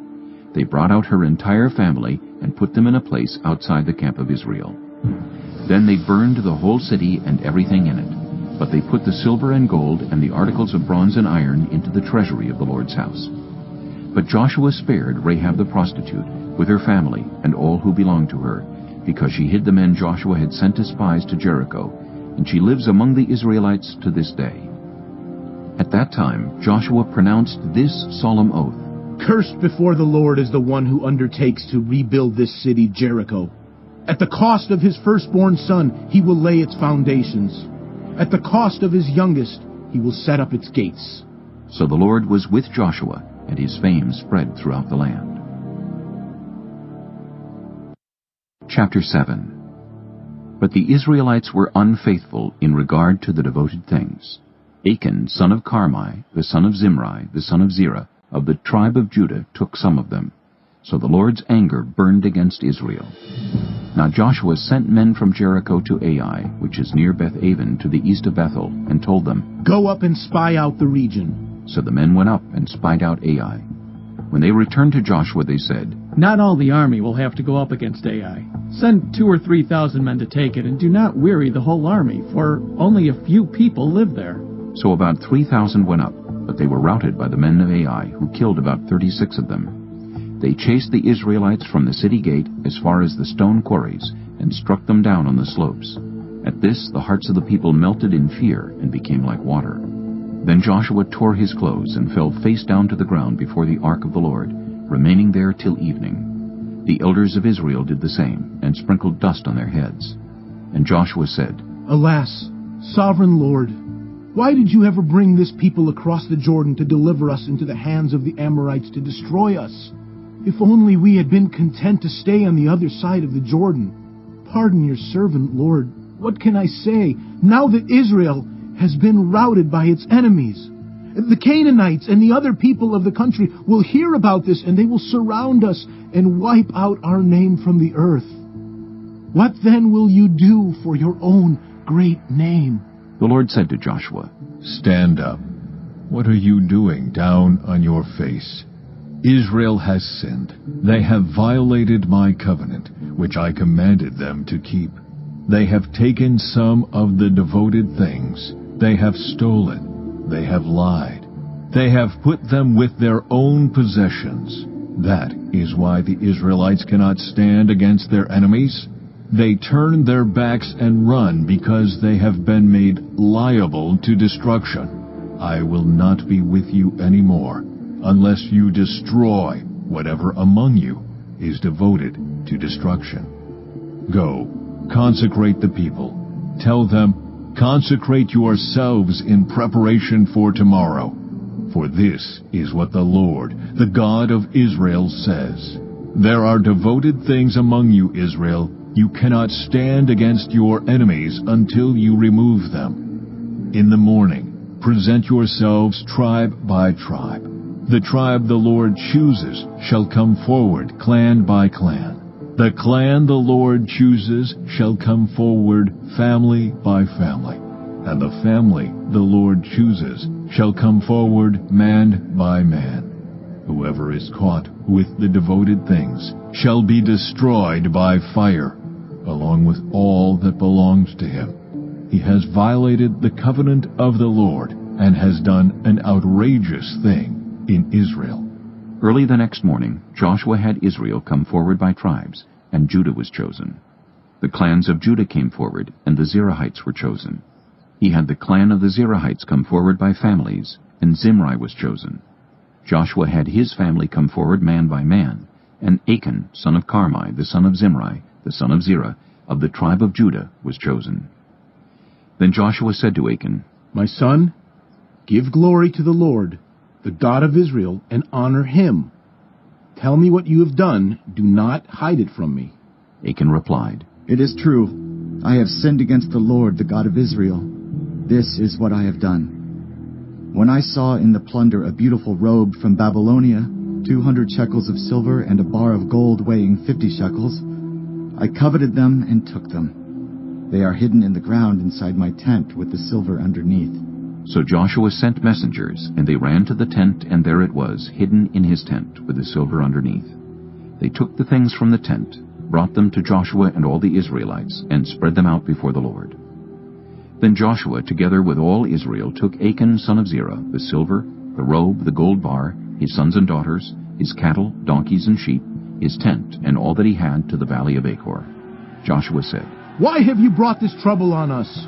The Lord will bring trouble on you today." Then all Israel stoned him, and after they had stoned the rest, they burned them. Over Achan they heaped up a large pile of rocks, which remains to this day. Then the Lord turned from his fierce anger. Therefore that place has been called the Valley of Achor ever since. Chapter 8. Then the Lord said to Joshua, "Do not be afraid. do not be discouraged. Take the whole army with you, and go up and attack Ai. For I have delivered into your hands the king of Ai, his people, his city, and his land. You shall do to Ai and its king as you did to Jericho and its king, except that you may carry off their plunder and livestock for yourselves. Set an ambush behind the city. So Joshua and the whole army moved out to attack Ai. He chose 30,000 of his best fighting men and sent them out at night with these orders. Listen carefully. You are to set an ambush behind the city. Don't go very far from it. All of you be on the alert. I and all those with me will advance on the city. And when the men come out against us, as they did before, we will flee from them. They will pursue us until we have lured them away from the city, for they will say, they are running away from us as they did before. So when we flee from them, you are to rise up from ambush and take the city. The Lord your God will give it into your hand. When you have taken the city, set it on fire. Do what the Lord has commanded. See to it. You have my orders. Then Joshua sent them off, and they went to the place of ambush and lay in wait between Bethel and Ai, to the west of Ai. But Joshua spent that night with the people. Early the next morning Joshua mustered his army, and he and the leaders of Israel marched before them to Ai. The entire force that was with him marched up and approached the city and arrived in front of it. They set up camp north of Ai, with the valley between them and the city. Joshua had taken about 5,000 men and set them in ambush between Bethel and Ai, to the west of the city. So the soldiers took up their positions, with the main camp to the north of the city, and the ambush to the west of it. That night Joshua went into the valley. When the king of Ai saw this, he and all the men of the city hurried out early in the morning to meet Israel in battle at a certain place overlooking the Arabah. But he did not know that an ambush had been set against him behind the city. Joshua and all Israel let themselves be driven back before them, and they fled toward the wilderness. All the men of Ai were called to pursue them, and they pursued Joshua and were lured away from the city. Not a man remained in Ai or Bethel who did not go after Israel. They left the city open and went in pursuit of Israel. Then the Lord said to Joshua, Hold out toward Ai the javelin that is in your hand, for into your hand I will deliver the city. So Joshua held out toward the city the javelin that was in his hand. As soon as he did this, the men in the ambush rose quickly from their position and rushed forward. They entered the city and captured it, and quickly set it on fire. The men of Ai looked back and saw the smoke of the city rising up into the sky, but they had no chance to escape in any direction. The Israelites who had been fleeing toward the wilderness had turned back against their pursuers. For when Joshua and all Israel saw that the ambush had taken the city, and that smoke was going up from it, they turned around and attacked the men of Ai. Those in the ambush also came out of the city against them, so that they were caught in the middle, with Israelites on both sides. Israel cut them down, leaving them neither survivors nor fugitives. But they took the king of Ai alive and brought him to Joshua. When Israel had finished killing all the men of Ai in the fields and in the wilderness where they had chased them, and when every one of them had been put to the sword, all the Israelites returned to Ai and killed those who were in it. 12,000 men and women fell that day, all the people of Ai. For Joshua did not draw back the hand that held out his javelin until he had destroyed all who lived in Ai. But Israel did carry off for themselves the livestock and plunder of this city, as the Lord had instructed Joshua. So Joshua burned Ai and made it a permanent heap of ruins, a desolate place to this day. He impaled the body of the king of Ai on a pole and left it there until evening. At sunset, Joshua ordered them to take the body from the pole and throw it down at the entrance of the city gate. And they raised a large pile of rocks over it, which remains to this day. Then Joshua built on Mount Ebal an altar to the Lord, the God of Israel, as Moses, the servant of the Lord, had commanded the Israelites. He built it according to what is written in the book of the law of Moses, an altar of uncut stones, on which no iron tool had been used. On it they offered to the Lord burnt offerings and sacrificed fellowship offerings. There, in the presence of the Israelites, Joshua wrote on stones a copy of the law of Moses. All the Israelites, with their elders, officials, and judges, were standing on both sides of the ark of the covenant of the Lord, facing the Levitical priests who carried it. Both the foreigners living among them and the native-born were there. Half of the people stood in front of Mount Gerizim, and half of them in front of Mount Ebal, as Moses, the servant of the Lord, had formerly commanded when he gave instructions to bless the people of Israel. Afterward, Joshua read all the words of the law, the blessings and the curses, just as it is written in the book of the law. There was not a word of all that Moses had commanded that Joshua did not read to the whole assembly of Israel, including the women and children, and the foreigners who lived among them. Chapter 9. Now when all the kings west of the Jordan heard about these things, the kings in the hill country, in the western foothills, and along the entire coast of the Mediterranean Sea as far as Lebanon, the kings of the Hittites, Amorites, Canaanites, Perizzites, Hivites, and Jebusites, they came together to wage war against Joshua and Israel. However, when the people of Gibeon heard what Joshua had done to Jericho and Ai, they resorted to a ruse. They went as a delegation whose donkeys were loaded with worn-out sacks and old wineskins, cracked and mended. They put worn and patched sandals on their feet and wore old clothes. All the bread of their food supply was dry and moldy. Then they went to Joshua in the camp at Gilgal and said to him and the Israelites, "We have come from a distant country. Make a treaty with us." The Israelites said to the Hivites, "But perhaps you live near us, so how can we make a treaty with you?" "We are your servants," they said to Joshua. But Joshua asked, "Who are you, and where do you come from?" They answered, "Your servants have come from a very distant country, because of the fame of the Lord your God. For we have heard reports of him, all that he did in Egypt, and all that he did to the 2 kings of the Amorites east of the Jordan, Sihon king of Heshbon and Og king of Bashan, who reigned in Ashtaroth. And our elders and all those living in our country said to us, 'Take provisions for your journey, go and meet them and say to them, "We are your servants. Make a treaty with us." This bread of ours was warm when we packed it at home on the day we left to come to you. But now see how dry and moldy it is. And these wineskins that we filled were new, but see how cracked they are. And our clothes and sandals are worn out by the very long journey." The Israelites sampled their provisions, but did not inquire of the Lord. Then Joshua made a treaty of peace with them to let them live, and the leaders of the assembly ratified it by oath. 3 days after they made the treaty with the Gibeonites, the Israelites heard that they were neighbors living near them.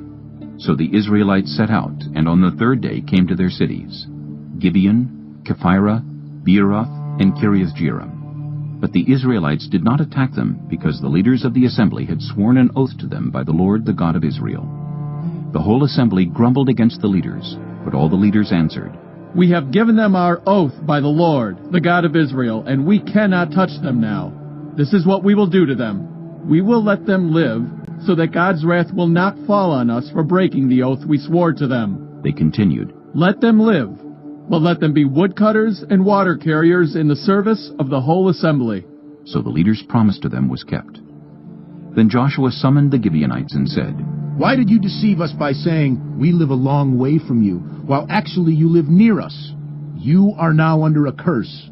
You will never be released from service as woodcutters and water carriers for the house of my God." They answered Joshua, "Your servants were clearly told how the Lord your God had commanded his servant Moses to give you the whole land and to wipe out all its inhabitants from before you.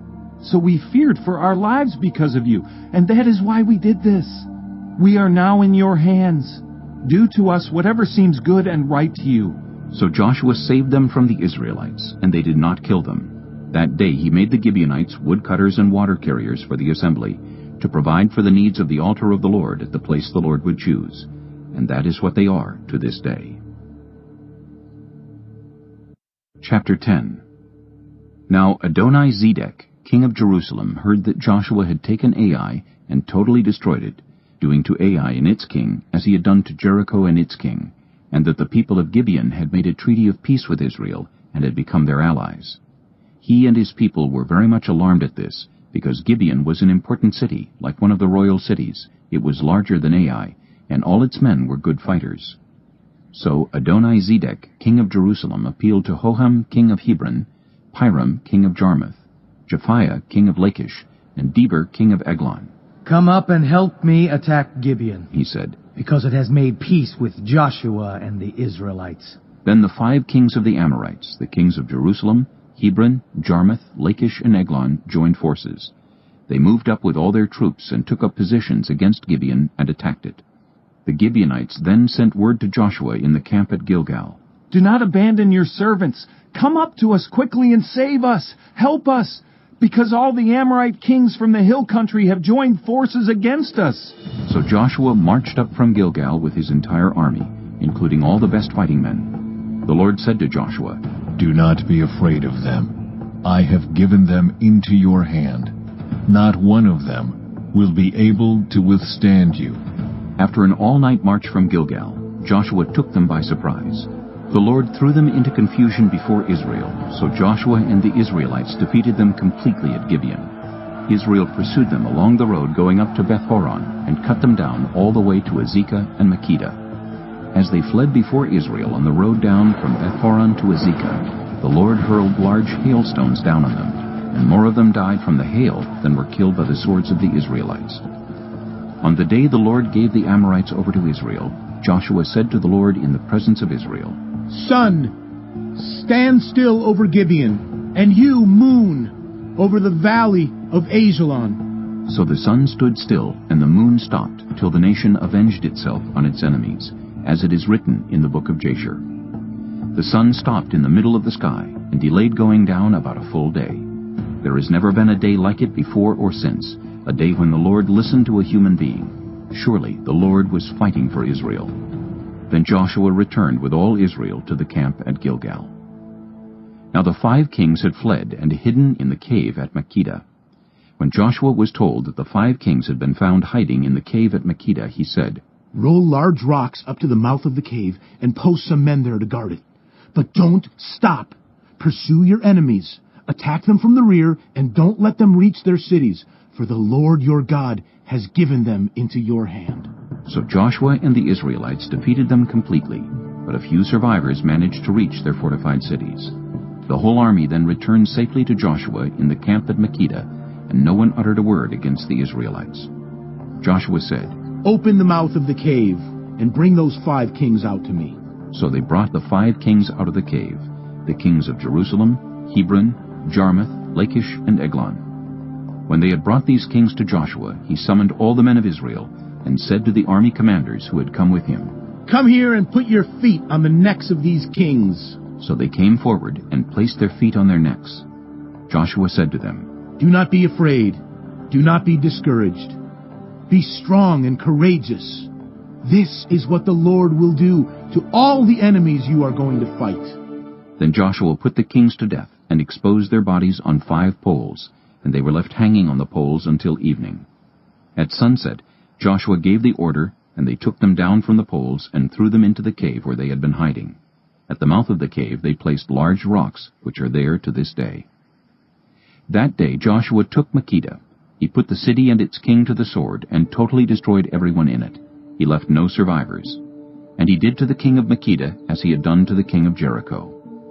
Then Joshua and all Israel with him moved on from Makkedah to Libnah, and attacked it. The Lord also gave that city and its king into Israel's hand. The city and everyone in it Joshua put to the sword. He left no survivors there. And he did to its king as he had done to the king of Jericho. Then Joshua and all Israel with him moved on from Libnah to Lachish. He took up positions against it and attacked it. The Lord gave Lachish into Israel's hands, and Joshua took it on the 2nd day.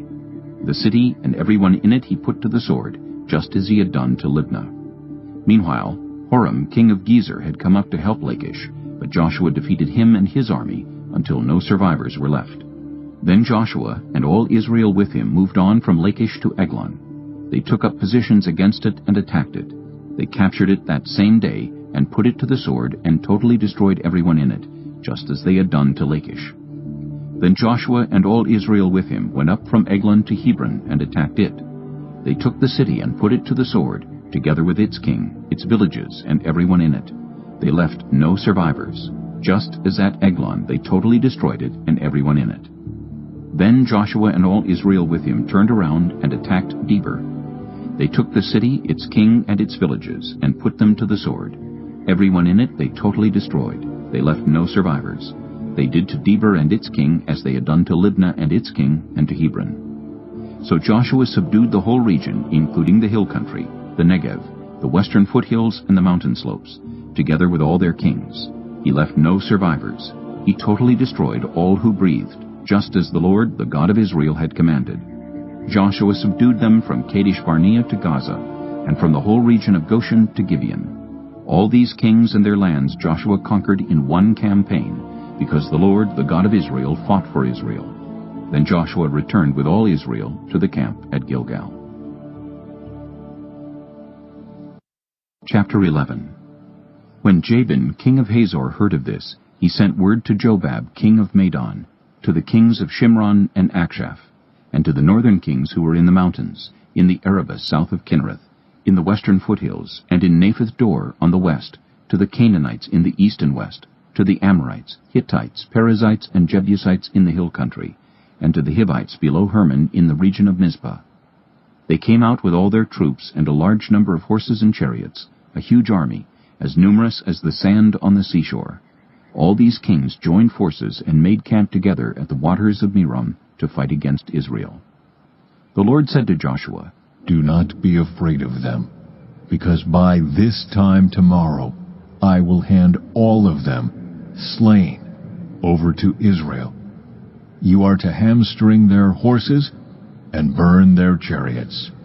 So Joshua and his whole army came against them suddenly at the waters of Merom and attacked them. And the Lord gave them into the hand of Israel. They defeated them and pursued them all the way to Greater Sidon, to Misrephoth-Maim, and to the valley of Mizpah on the east, until no survivors were left. Joshua did to them as the Lord had directed. He hamstrung their horses and burned their chariots. At that time Joshua turned back and captured Hazor and put its king to the sword. Hazor had been the head of all these kingdoms. Everyone in it they put to the sword. They totally destroyed them, not sparing anyone that breathed, and he burned Hazor itself. Joshua took all these royal cities and their kings and put them to the sword. He totally destroyed them, as Moses, the servant of the Lord, had commanded. Yet Israel did not burn any of the cities built on their mounds, except Hazor, which Joshua burned. The Israelites carried off for themselves all the plunder and livestock of these cities, but all the people they put to the sword, until they completely destroyed them, not sparing anyone that breathed. As the Lord commanded his servant Moses, so Moses commanded Joshua, and Joshua did it. He left nothing undone of all that the Lord commanded Moses. So Joshua took this entire land, the hill country, all the Negev, the whole region of Goshen, the western foothills, the Arabah, and the mountains of Israel with their foothills, from Mount Halak, which rises toward Seir, to Baal Gad in the valley of Lebanon below Mount Hermon. He captured all their kings and put them to death. Joshua waged war against all these kings for a long time. Except for the Hivites living in Gibeon, not one city made a treaty of peace with the Israelites, who took them all in battle.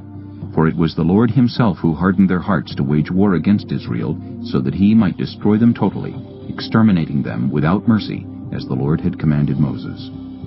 At that time Joshua went and destroyed the Anakites from the hill country, from Hebron, Debir, and Anab, from all the hill country of Judah, and from all the hill country of Israel. Joshua totally destroyed them and their towns. No Anakites were left in Israelite territory. Only in Gaza, Gath, and Ashdod did any survive. So Joshua took the entire land, just as the Lord had directed Moses, and he gave it as an inheritance to Israel according to their tribal divisions. Then the land had rest from war. Chapter 12. These are the kings of the land whom the Israelites had defeated, and whose territory they took over east of the Jordan, from the Arnon Gorge to Mount Hermon, including all the eastern side of the Arabah. Sihon, king of the Amorites, who reigned in Heshbon. He ruled from Aroer on the rim of the Arnon Gorge, from the middle of the gorge to the Jabbok River, which is the border of the Ammonites. This included half of Gilead. He also ruled over the eastern Arabah from the Sea of Galilee to the Sea of the Arabah, that is, the Dead Sea, to Beth Jeshimoth, and then southward below the slopes of Pisgah, and the territory of Og, king of Bashan, one of the last of the Rephaites, who reigned in Ashtaroth and Edrei. He ruled over Mount Hermon, Salakah, all of Bashan to the border of the people of Geshur and Maacah, and half of Gilead to the border of Sihon, king of Heshbon. Moses, the servant of the Lord, and the Israelites conquered them. And Moses, the servant of the Lord, gave their land to the Reubenites, the Gadites, and the half-tribe of Manasseh to be their possession. Here is a list of the kings of the land that Joshua and the Israelites conquered on the west side of the Jordan, from Baal-Gad in the valley of Lebanon to Mount Halak, which rises toward Seir. Joshua gave their lands as an inheritance to the tribes of Israel according to their tribal divisions. The lands included the hill country, the western foothills, the Arabah, the mountain slopes, the wilderness, and the Negev. These were the lands of the Hittites, Amorites, Canaanites, Perizzites, Hivites, and Jebusites. These were the kings.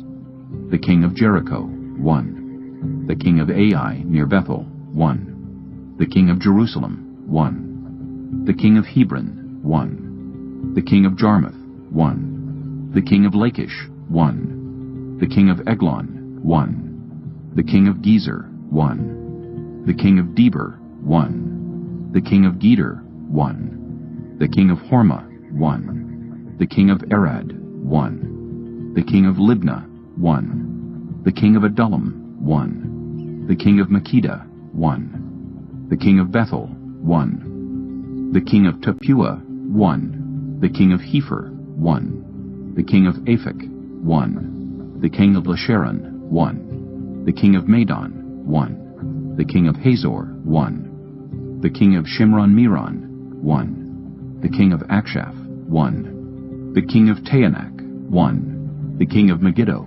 1. The king of Kedesh, 1. The king of Jokneam in Carmel, 1. The king of Dor in Naphath Dor, 1. The king of Goyim in Gilgal, 1. The king of Tirzah, 1. 31 kings in all. Chapter 13. When Joshua had grown old, the Lord said to him, You are now very old, and there are still very large areas of land to be taken over.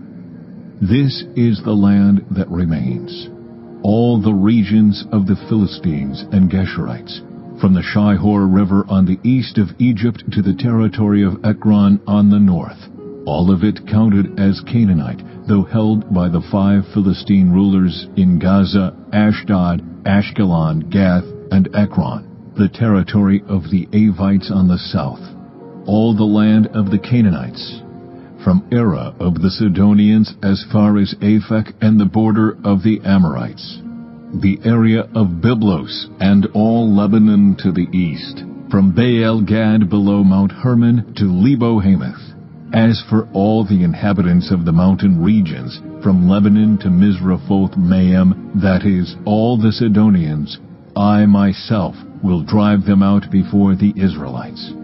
Be sure to allocate this land to Israel for an inheritance, as I have instructed you, and divide it as an inheritance among the 9 tribes and half of the tribe of Manasseh.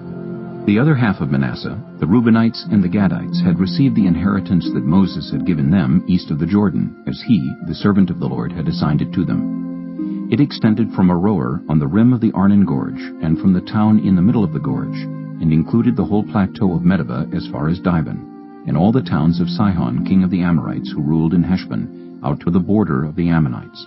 It also included Gilead, the territory of the people of Geshur and Maacah, all of Mount Hermon, and all Bashan as far as Salecah, that is, the whole kingdom of Og in Bashan, who had reigned in Ashtaroth and Edrei. He was the last of the Rephaites.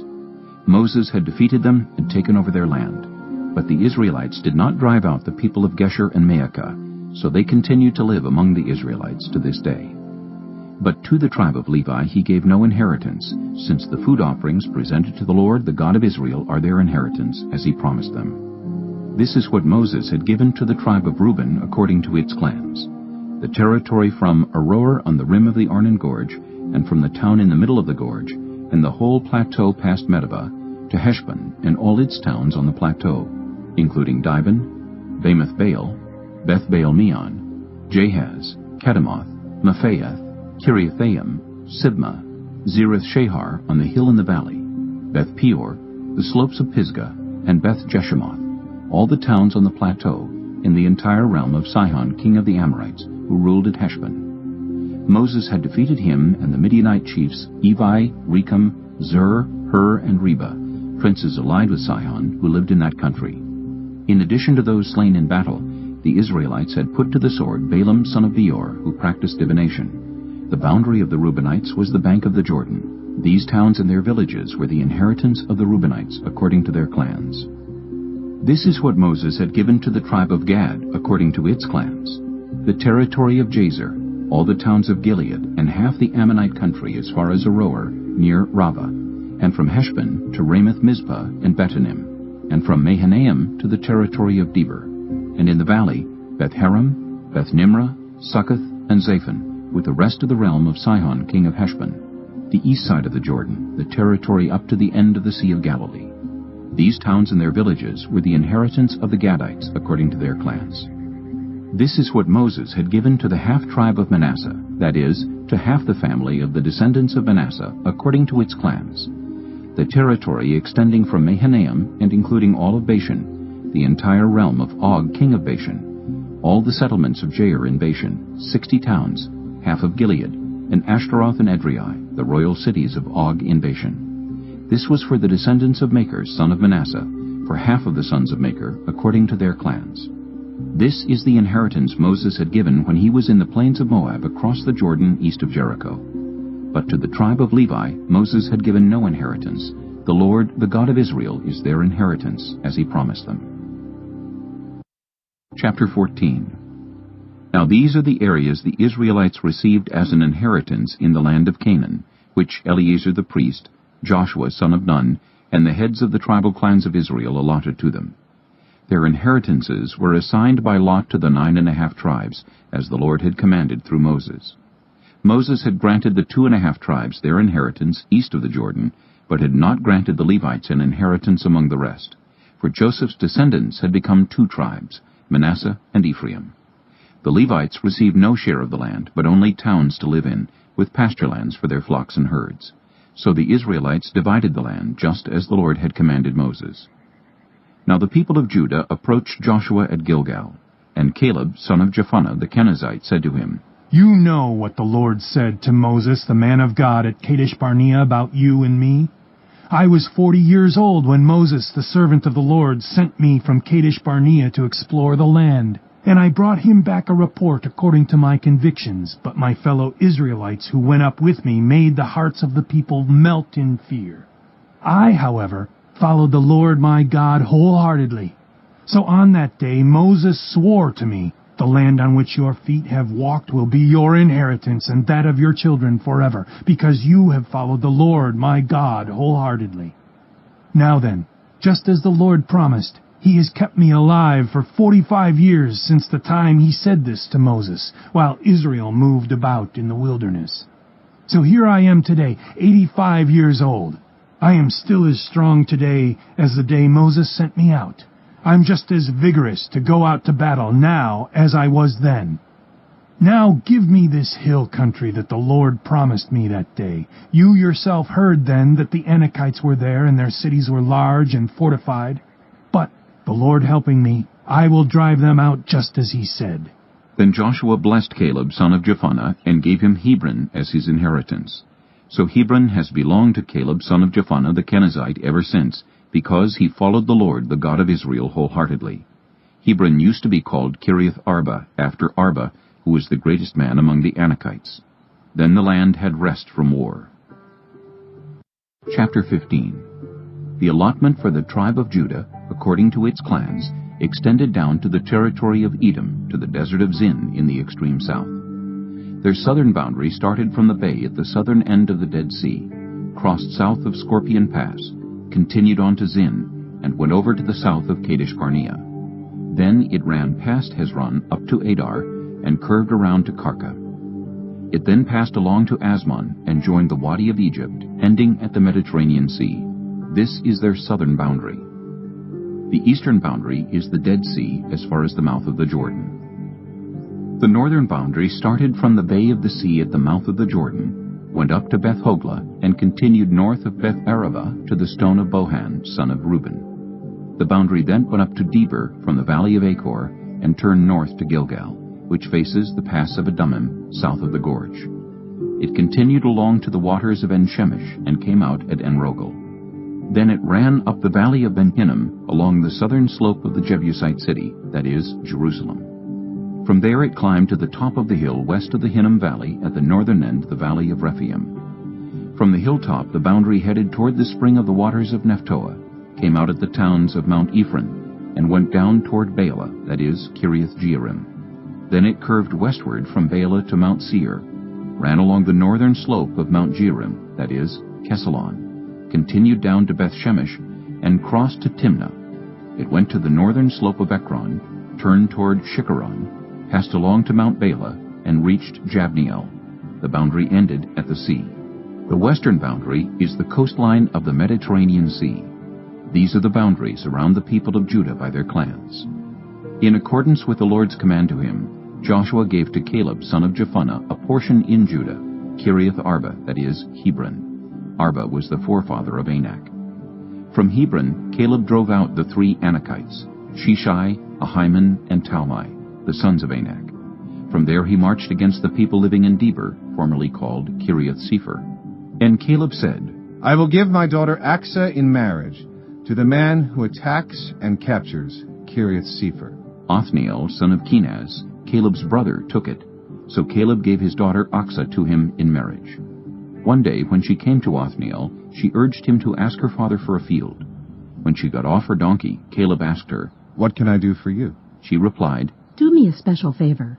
Since you have given me land in the Negev, give me also springs of water. So Caleb gave her the upper and lower springs. This is the inheritance of the tribe of Judah according to its clans. The southernmost towns of the tribe of Judah in the Negev toward the boundary of Edom were Kabzeel, Eder, Jagur, Kinah, Dimona, Adada, Kedesh, Hazor, Ithnan, Ziph, Telam, Bealoth, Hazor Hadattah, Kiriath Hezron, that is, Hazor, Amam, Shema, Moladah, Hazor Gaddah, Heshmon, Beth Pelet, Hazor Shul, Beersheba, Biziothia, Baalah, Ayim, Ezem, El-Tolad, Kisel, Hormah, Ziklag, Madmannah, Sensana, Lebaoth, Shilhim, Ain, and Rimmon, a total of 29 towns and their villages. In the western foothills, Eshtaol, Zorah, Ashna, Zanoah, En-Ganim, Tapua, Enam, Jarmuth, Adullam, Soko, Azekah, Shearaim, Adathaim, and Gedera, or Gederathaim, 14 towns and their villages. Zenon, Hadashah, Migdal-Gad, Delean, Mizpah, Joktheel, Lachish, Bozkath, Eglon, Cabin, Lamas, Kitlish, Gedereth, Beth-Dagon, Naamah, and Makkedah, 16 towns and their villages. Libnah, Ether, Ashan, Iftah, Ashna, Nezib, Keilah, Achzib, and Marisha, 9 towns and their villages. Ekron with its surrounding settlements and villages, west of Ekron, all that were in the vicinity of Ashdod, together with their villages, Ashdod, its surrounding settlements and villages, and Gaza, its settlements and villages, as far as the Wadi of Egypt and the coastline of the Mediterranean Sea. In the hill country, Shamer, Jater, Soko, Dana, Kiriath-Sana, that is, Debir, Anab, Eshtemoh, Anim, Goshen, Holon, and Gilo, 11 towns and their villages. Arab, Duma, Eshan, Janim, Beth Tapua, Aphekah, Humta, Kiriath Arba, that is, Hebron, and Zior, 9 towns and their villages. Maon, Carmel, Ziph, Juttah, Jezreel, Jokdeam, Zanoah, Cain, Gibeah, and Timnah, 10 towns and their villages. Halhol, Beth-Zur, Geder, Maarath, Beth-Anoth, and Eltekon, 6 towns and their villages. Kiriath-Baal, that is, Kiriath-Jearim, and Rabbah, 2 towns and their villages. In the wilderness, Beth-Arabah, Middin, Sakika, Nibshan, the city of salt, and En-Gedi, 6 towns and their villages. Judah could not dislodge the Jebusites who were living in Jerusalem. To this day the Jebusites live there with the people of Judah. Chapter 16. The allotment for Joseph began at the Jordan east of the springs of Jericho, and went up from there through the desert into the hill country of Bethel. It went on from Bethel, that is, Luz, crossed over to the territory of the Archites in Ataroth, descended westward to the territory of the Japhletites as far as the region of Lower Beth-horon, and on to Gezer, ending at the Mediterranean Sea. So Manasseh and Ephraim, the descendants of Joseph, received their inheritance. This was the territory of Ephraim according to its clans. The boundary of their inheritance went from Ataroth-Adar in the east to Upper Beth-horon, and continued to the Mediterranean Sea. From Mikmethath on the north it curved eastward to Taanath-Shiloh, passing by it to Genoa on the east. Then it went down from Genoa to Ataroth and Nearah, touched Jericho, and came out at the Jordan. From Tappuah the border went west to the Cana ravine and ended at the Mediterranean Sea. This was the inheritance of the tribe of the Ephraimites according to its clans. It also included all the towns and their villages that were set aside for the Ephraimites within the inheritance of the Manassites. They did not dislodge the Canaanites living in Gezer. To this day the Canaanites live among the people of Ephraim, but are required to do forced labor. Chapter 17. This was the allotment for the tribe of Manasseh as Joseph's firstborn, that is, for Machir, Manasseh's firstborn. Machir was the ancestor of the Gileadites, who had received Gilead and Bashan because the Machirites were great soldiers. So this allotment was for the rest of the people of Manasseh, the clans of Abiezer, Helek, Asriel, Shechem, Hepher, and Shemida. These are the other male descendants of Manasseh, son of Joseph, by their clans. Now Zelophehad, son of Hepher, the son of Gilead, the son of Machir, the son of Manasseh, had no sons but only daughters, whose names were Mahlah, Noah, Hoglah, Milcah, and Tirzah. They went to Eleazar the priest, Joshua son of Nun, and the leaders, and said, "The Lord commanded Moses to give us an inheritance among our relatives." So Joshua gave them an inheritance along with the brothers of their father, according to the Lord's command. Manasseh's share consisted of 10 tracts of land besides Gilead and Bashan east of the Jordan, because the daughters of the tribe of Manasseh received an inheritance among the sons. The land of Gilead belonged to the rest of the descendants of Manasseh. The territory of Manasseh extended from Asher to Mikmethath, east of Shechem. The boundary ran southward from there to include the people living at En-Tappuah. Manasseh had the land of Tappuah, but Tappuah itself, on the boundary of Manasseh, belonged to the Ephraimites. Then the boundary continued south to the Cana ravine. There were towns belonging to Ephraim lying among the towns of Manasseh, but the boundary of Manasseh was the northern side of the ravine and ended at the Mediterranean Sea. On the south the land belonged to Ephraim, on the north to Manasseh. The territory of Manasseh reached the Mediterranean Sea and bordered Asher on the north and Issachar on the east. Within Issachar and Asher, Manasseh also had Bethshan, Ibleam, and the people of Dor, Endor, Taanach, and Megiddo, together with their surrounding settlements. The third in the list is Naphath. Yet the Manassites were not able to occupy these towns, for the Canaanites were determined to live in that region. However, when the Israelites grew stronger, they subjected the Canaanites to forced labor, but did not drive them out completely. The people of Joseph said to Joshua, "Why have you given us only one allotment and one portion for an inheritance? We are a numerous people, and the Lord has blessed us abundantly." "If you are so numerous," Joshua answered, "and if the hill country of Ephraim is too small for you, go up into the forest and clear land for yourselves there in the land of the Perizzites and Rephaites." The people of Joseph replied, "The hill country is not enough for us, and all the Canaanites who live in the plain have chariots fitted with iron, both those in Bethshan and its settlements, and those in the valley of Jezreel." But Joshua said to the tribes of Joseph, to Ephraim and Manasseh, "You are numerous and very powerful. You will have not only one allotment, but the forested hill country as well. Clear it, and its farthest limits will be yours. Though the Canaanites have chariots fitted with iron, and though they are strong, you can drive them out." Chapter 18. The whole assembly of the Israelites gathered at Shiloh and set up the tent of meeting there. The country was brought under their control, but there were still 7 Israelite tribes who had not yet received their inheritance. So Joshua said to the Israelites, "How long will you wait before you begin to take possession of the land that the Lord, the God of your ancestors, has given you? Appoint 3 men from each tribe. I will send them out to make a survey of the land and to write a description of it according to the inheritance of each. Then they will return to me. You are to divide the land into 7 parts. Judah is to remain in its territory on the south, and the tribes of Joseph in their territory on the north. After you have written descriptions of the 7 parts of the land, bring them here to me, and I will cast lots for you in the presence of the Lord our God. The Levites, however, do not get a portion among you, because the priestly service of the Lord is their inheritance. And Gad, Reuben, and the half-tribe of Manasseh have already received their inheritance on the east side of the Jordan. Moses, the servant of the Lord, gave it to them.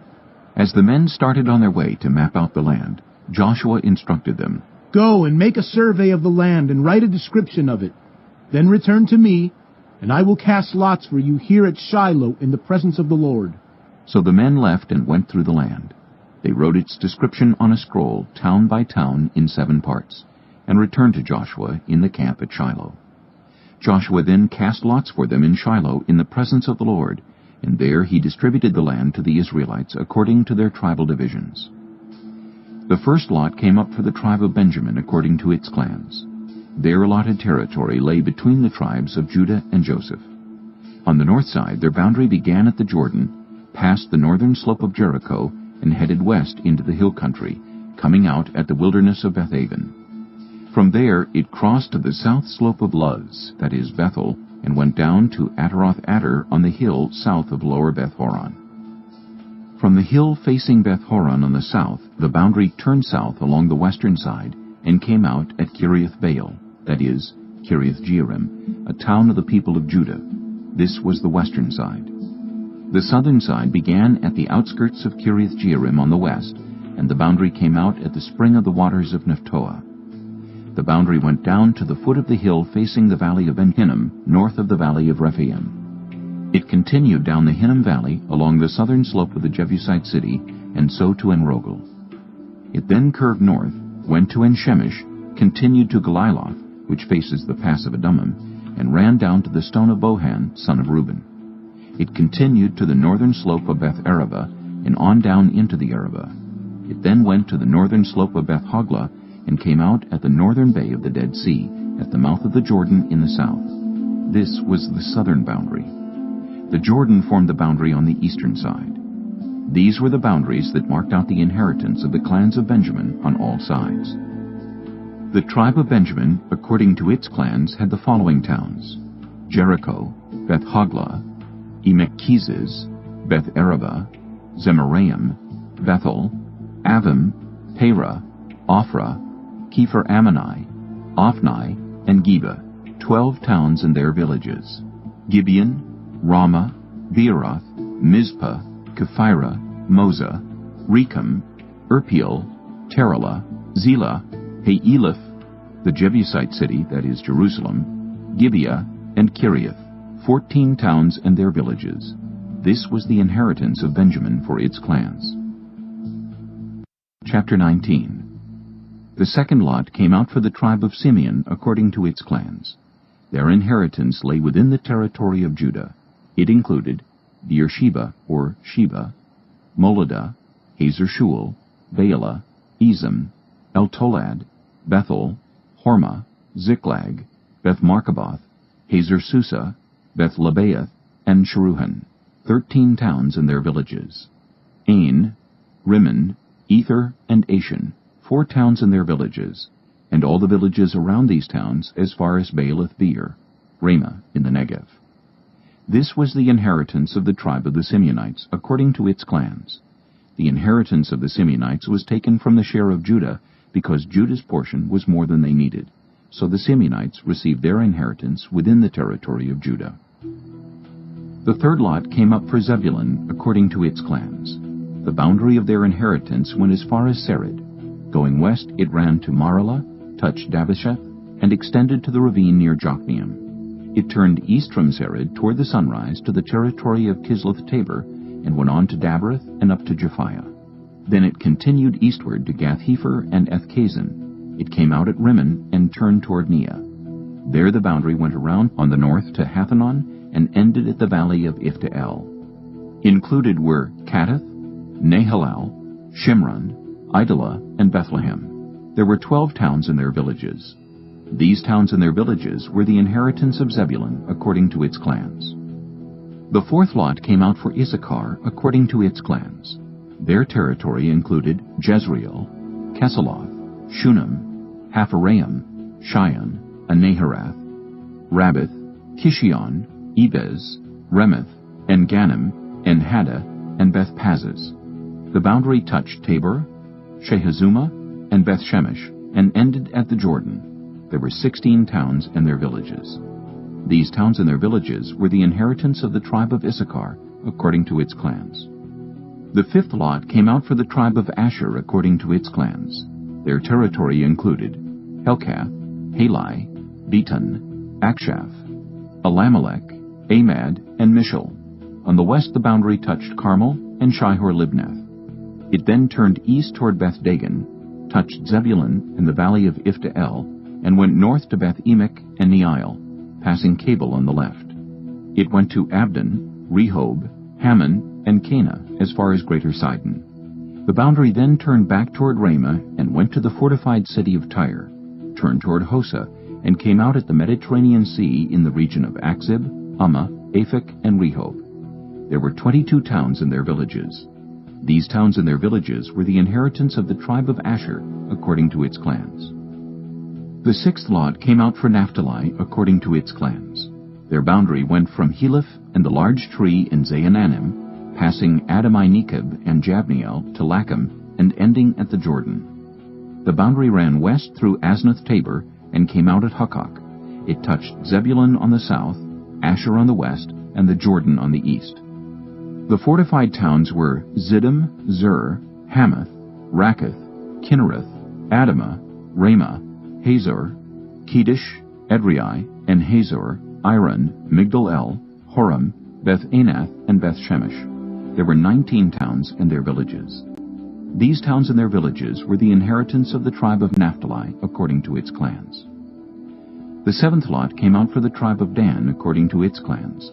The territory of their inheritance included Zorah, Eshtaol, Shemesh, Shealaban, Aijalon, Ithla, Elon, Timnah, Ekron, Eltekah, Gibeathon, Baalath, Jehud, Beni-Berak, Gath-Rimmon, Nejarkon, and Rakkon, with the area facing Joppa. When the territory of the Danites was lost to them, they went up and attacked Leshem, took it, put it to the sword, and occupied it. They settled in Leshem and named it Dan after their ancestor.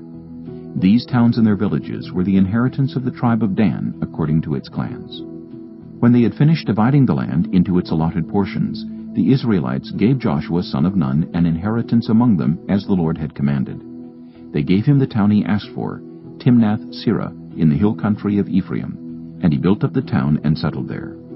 These are the territories that Eleazar the priest, Joshua son of Nun, and the heads of the tribal clans of Israel assigned by lot at Shiloh in the presence of the Lord at the entrance to the tent of meeting. And so they finished dividing the land. Chapter 20. Then the Lord said to Joshua, Tell the Israelites to designate the cities of refuge, as I instructed you through Moses, so that anyone who kills a person accidentally and unintentionally may flee there and find protection from the avenger of blood. When they flee to one of these cities, they are to stand in the entrance of the city gate and state their case before the elders of that city. Then the elders are to admit the fugitive into their city and provide a place to live among them. If the avenger of blood comes in pursuit, the elders must not surrender the fugitive, because the fugitive killed their neighbor unintentionally and without malice aforethought. They are to stay in that city until they have stood trial before the assembly, and until the death of the high priest who is serving at that time.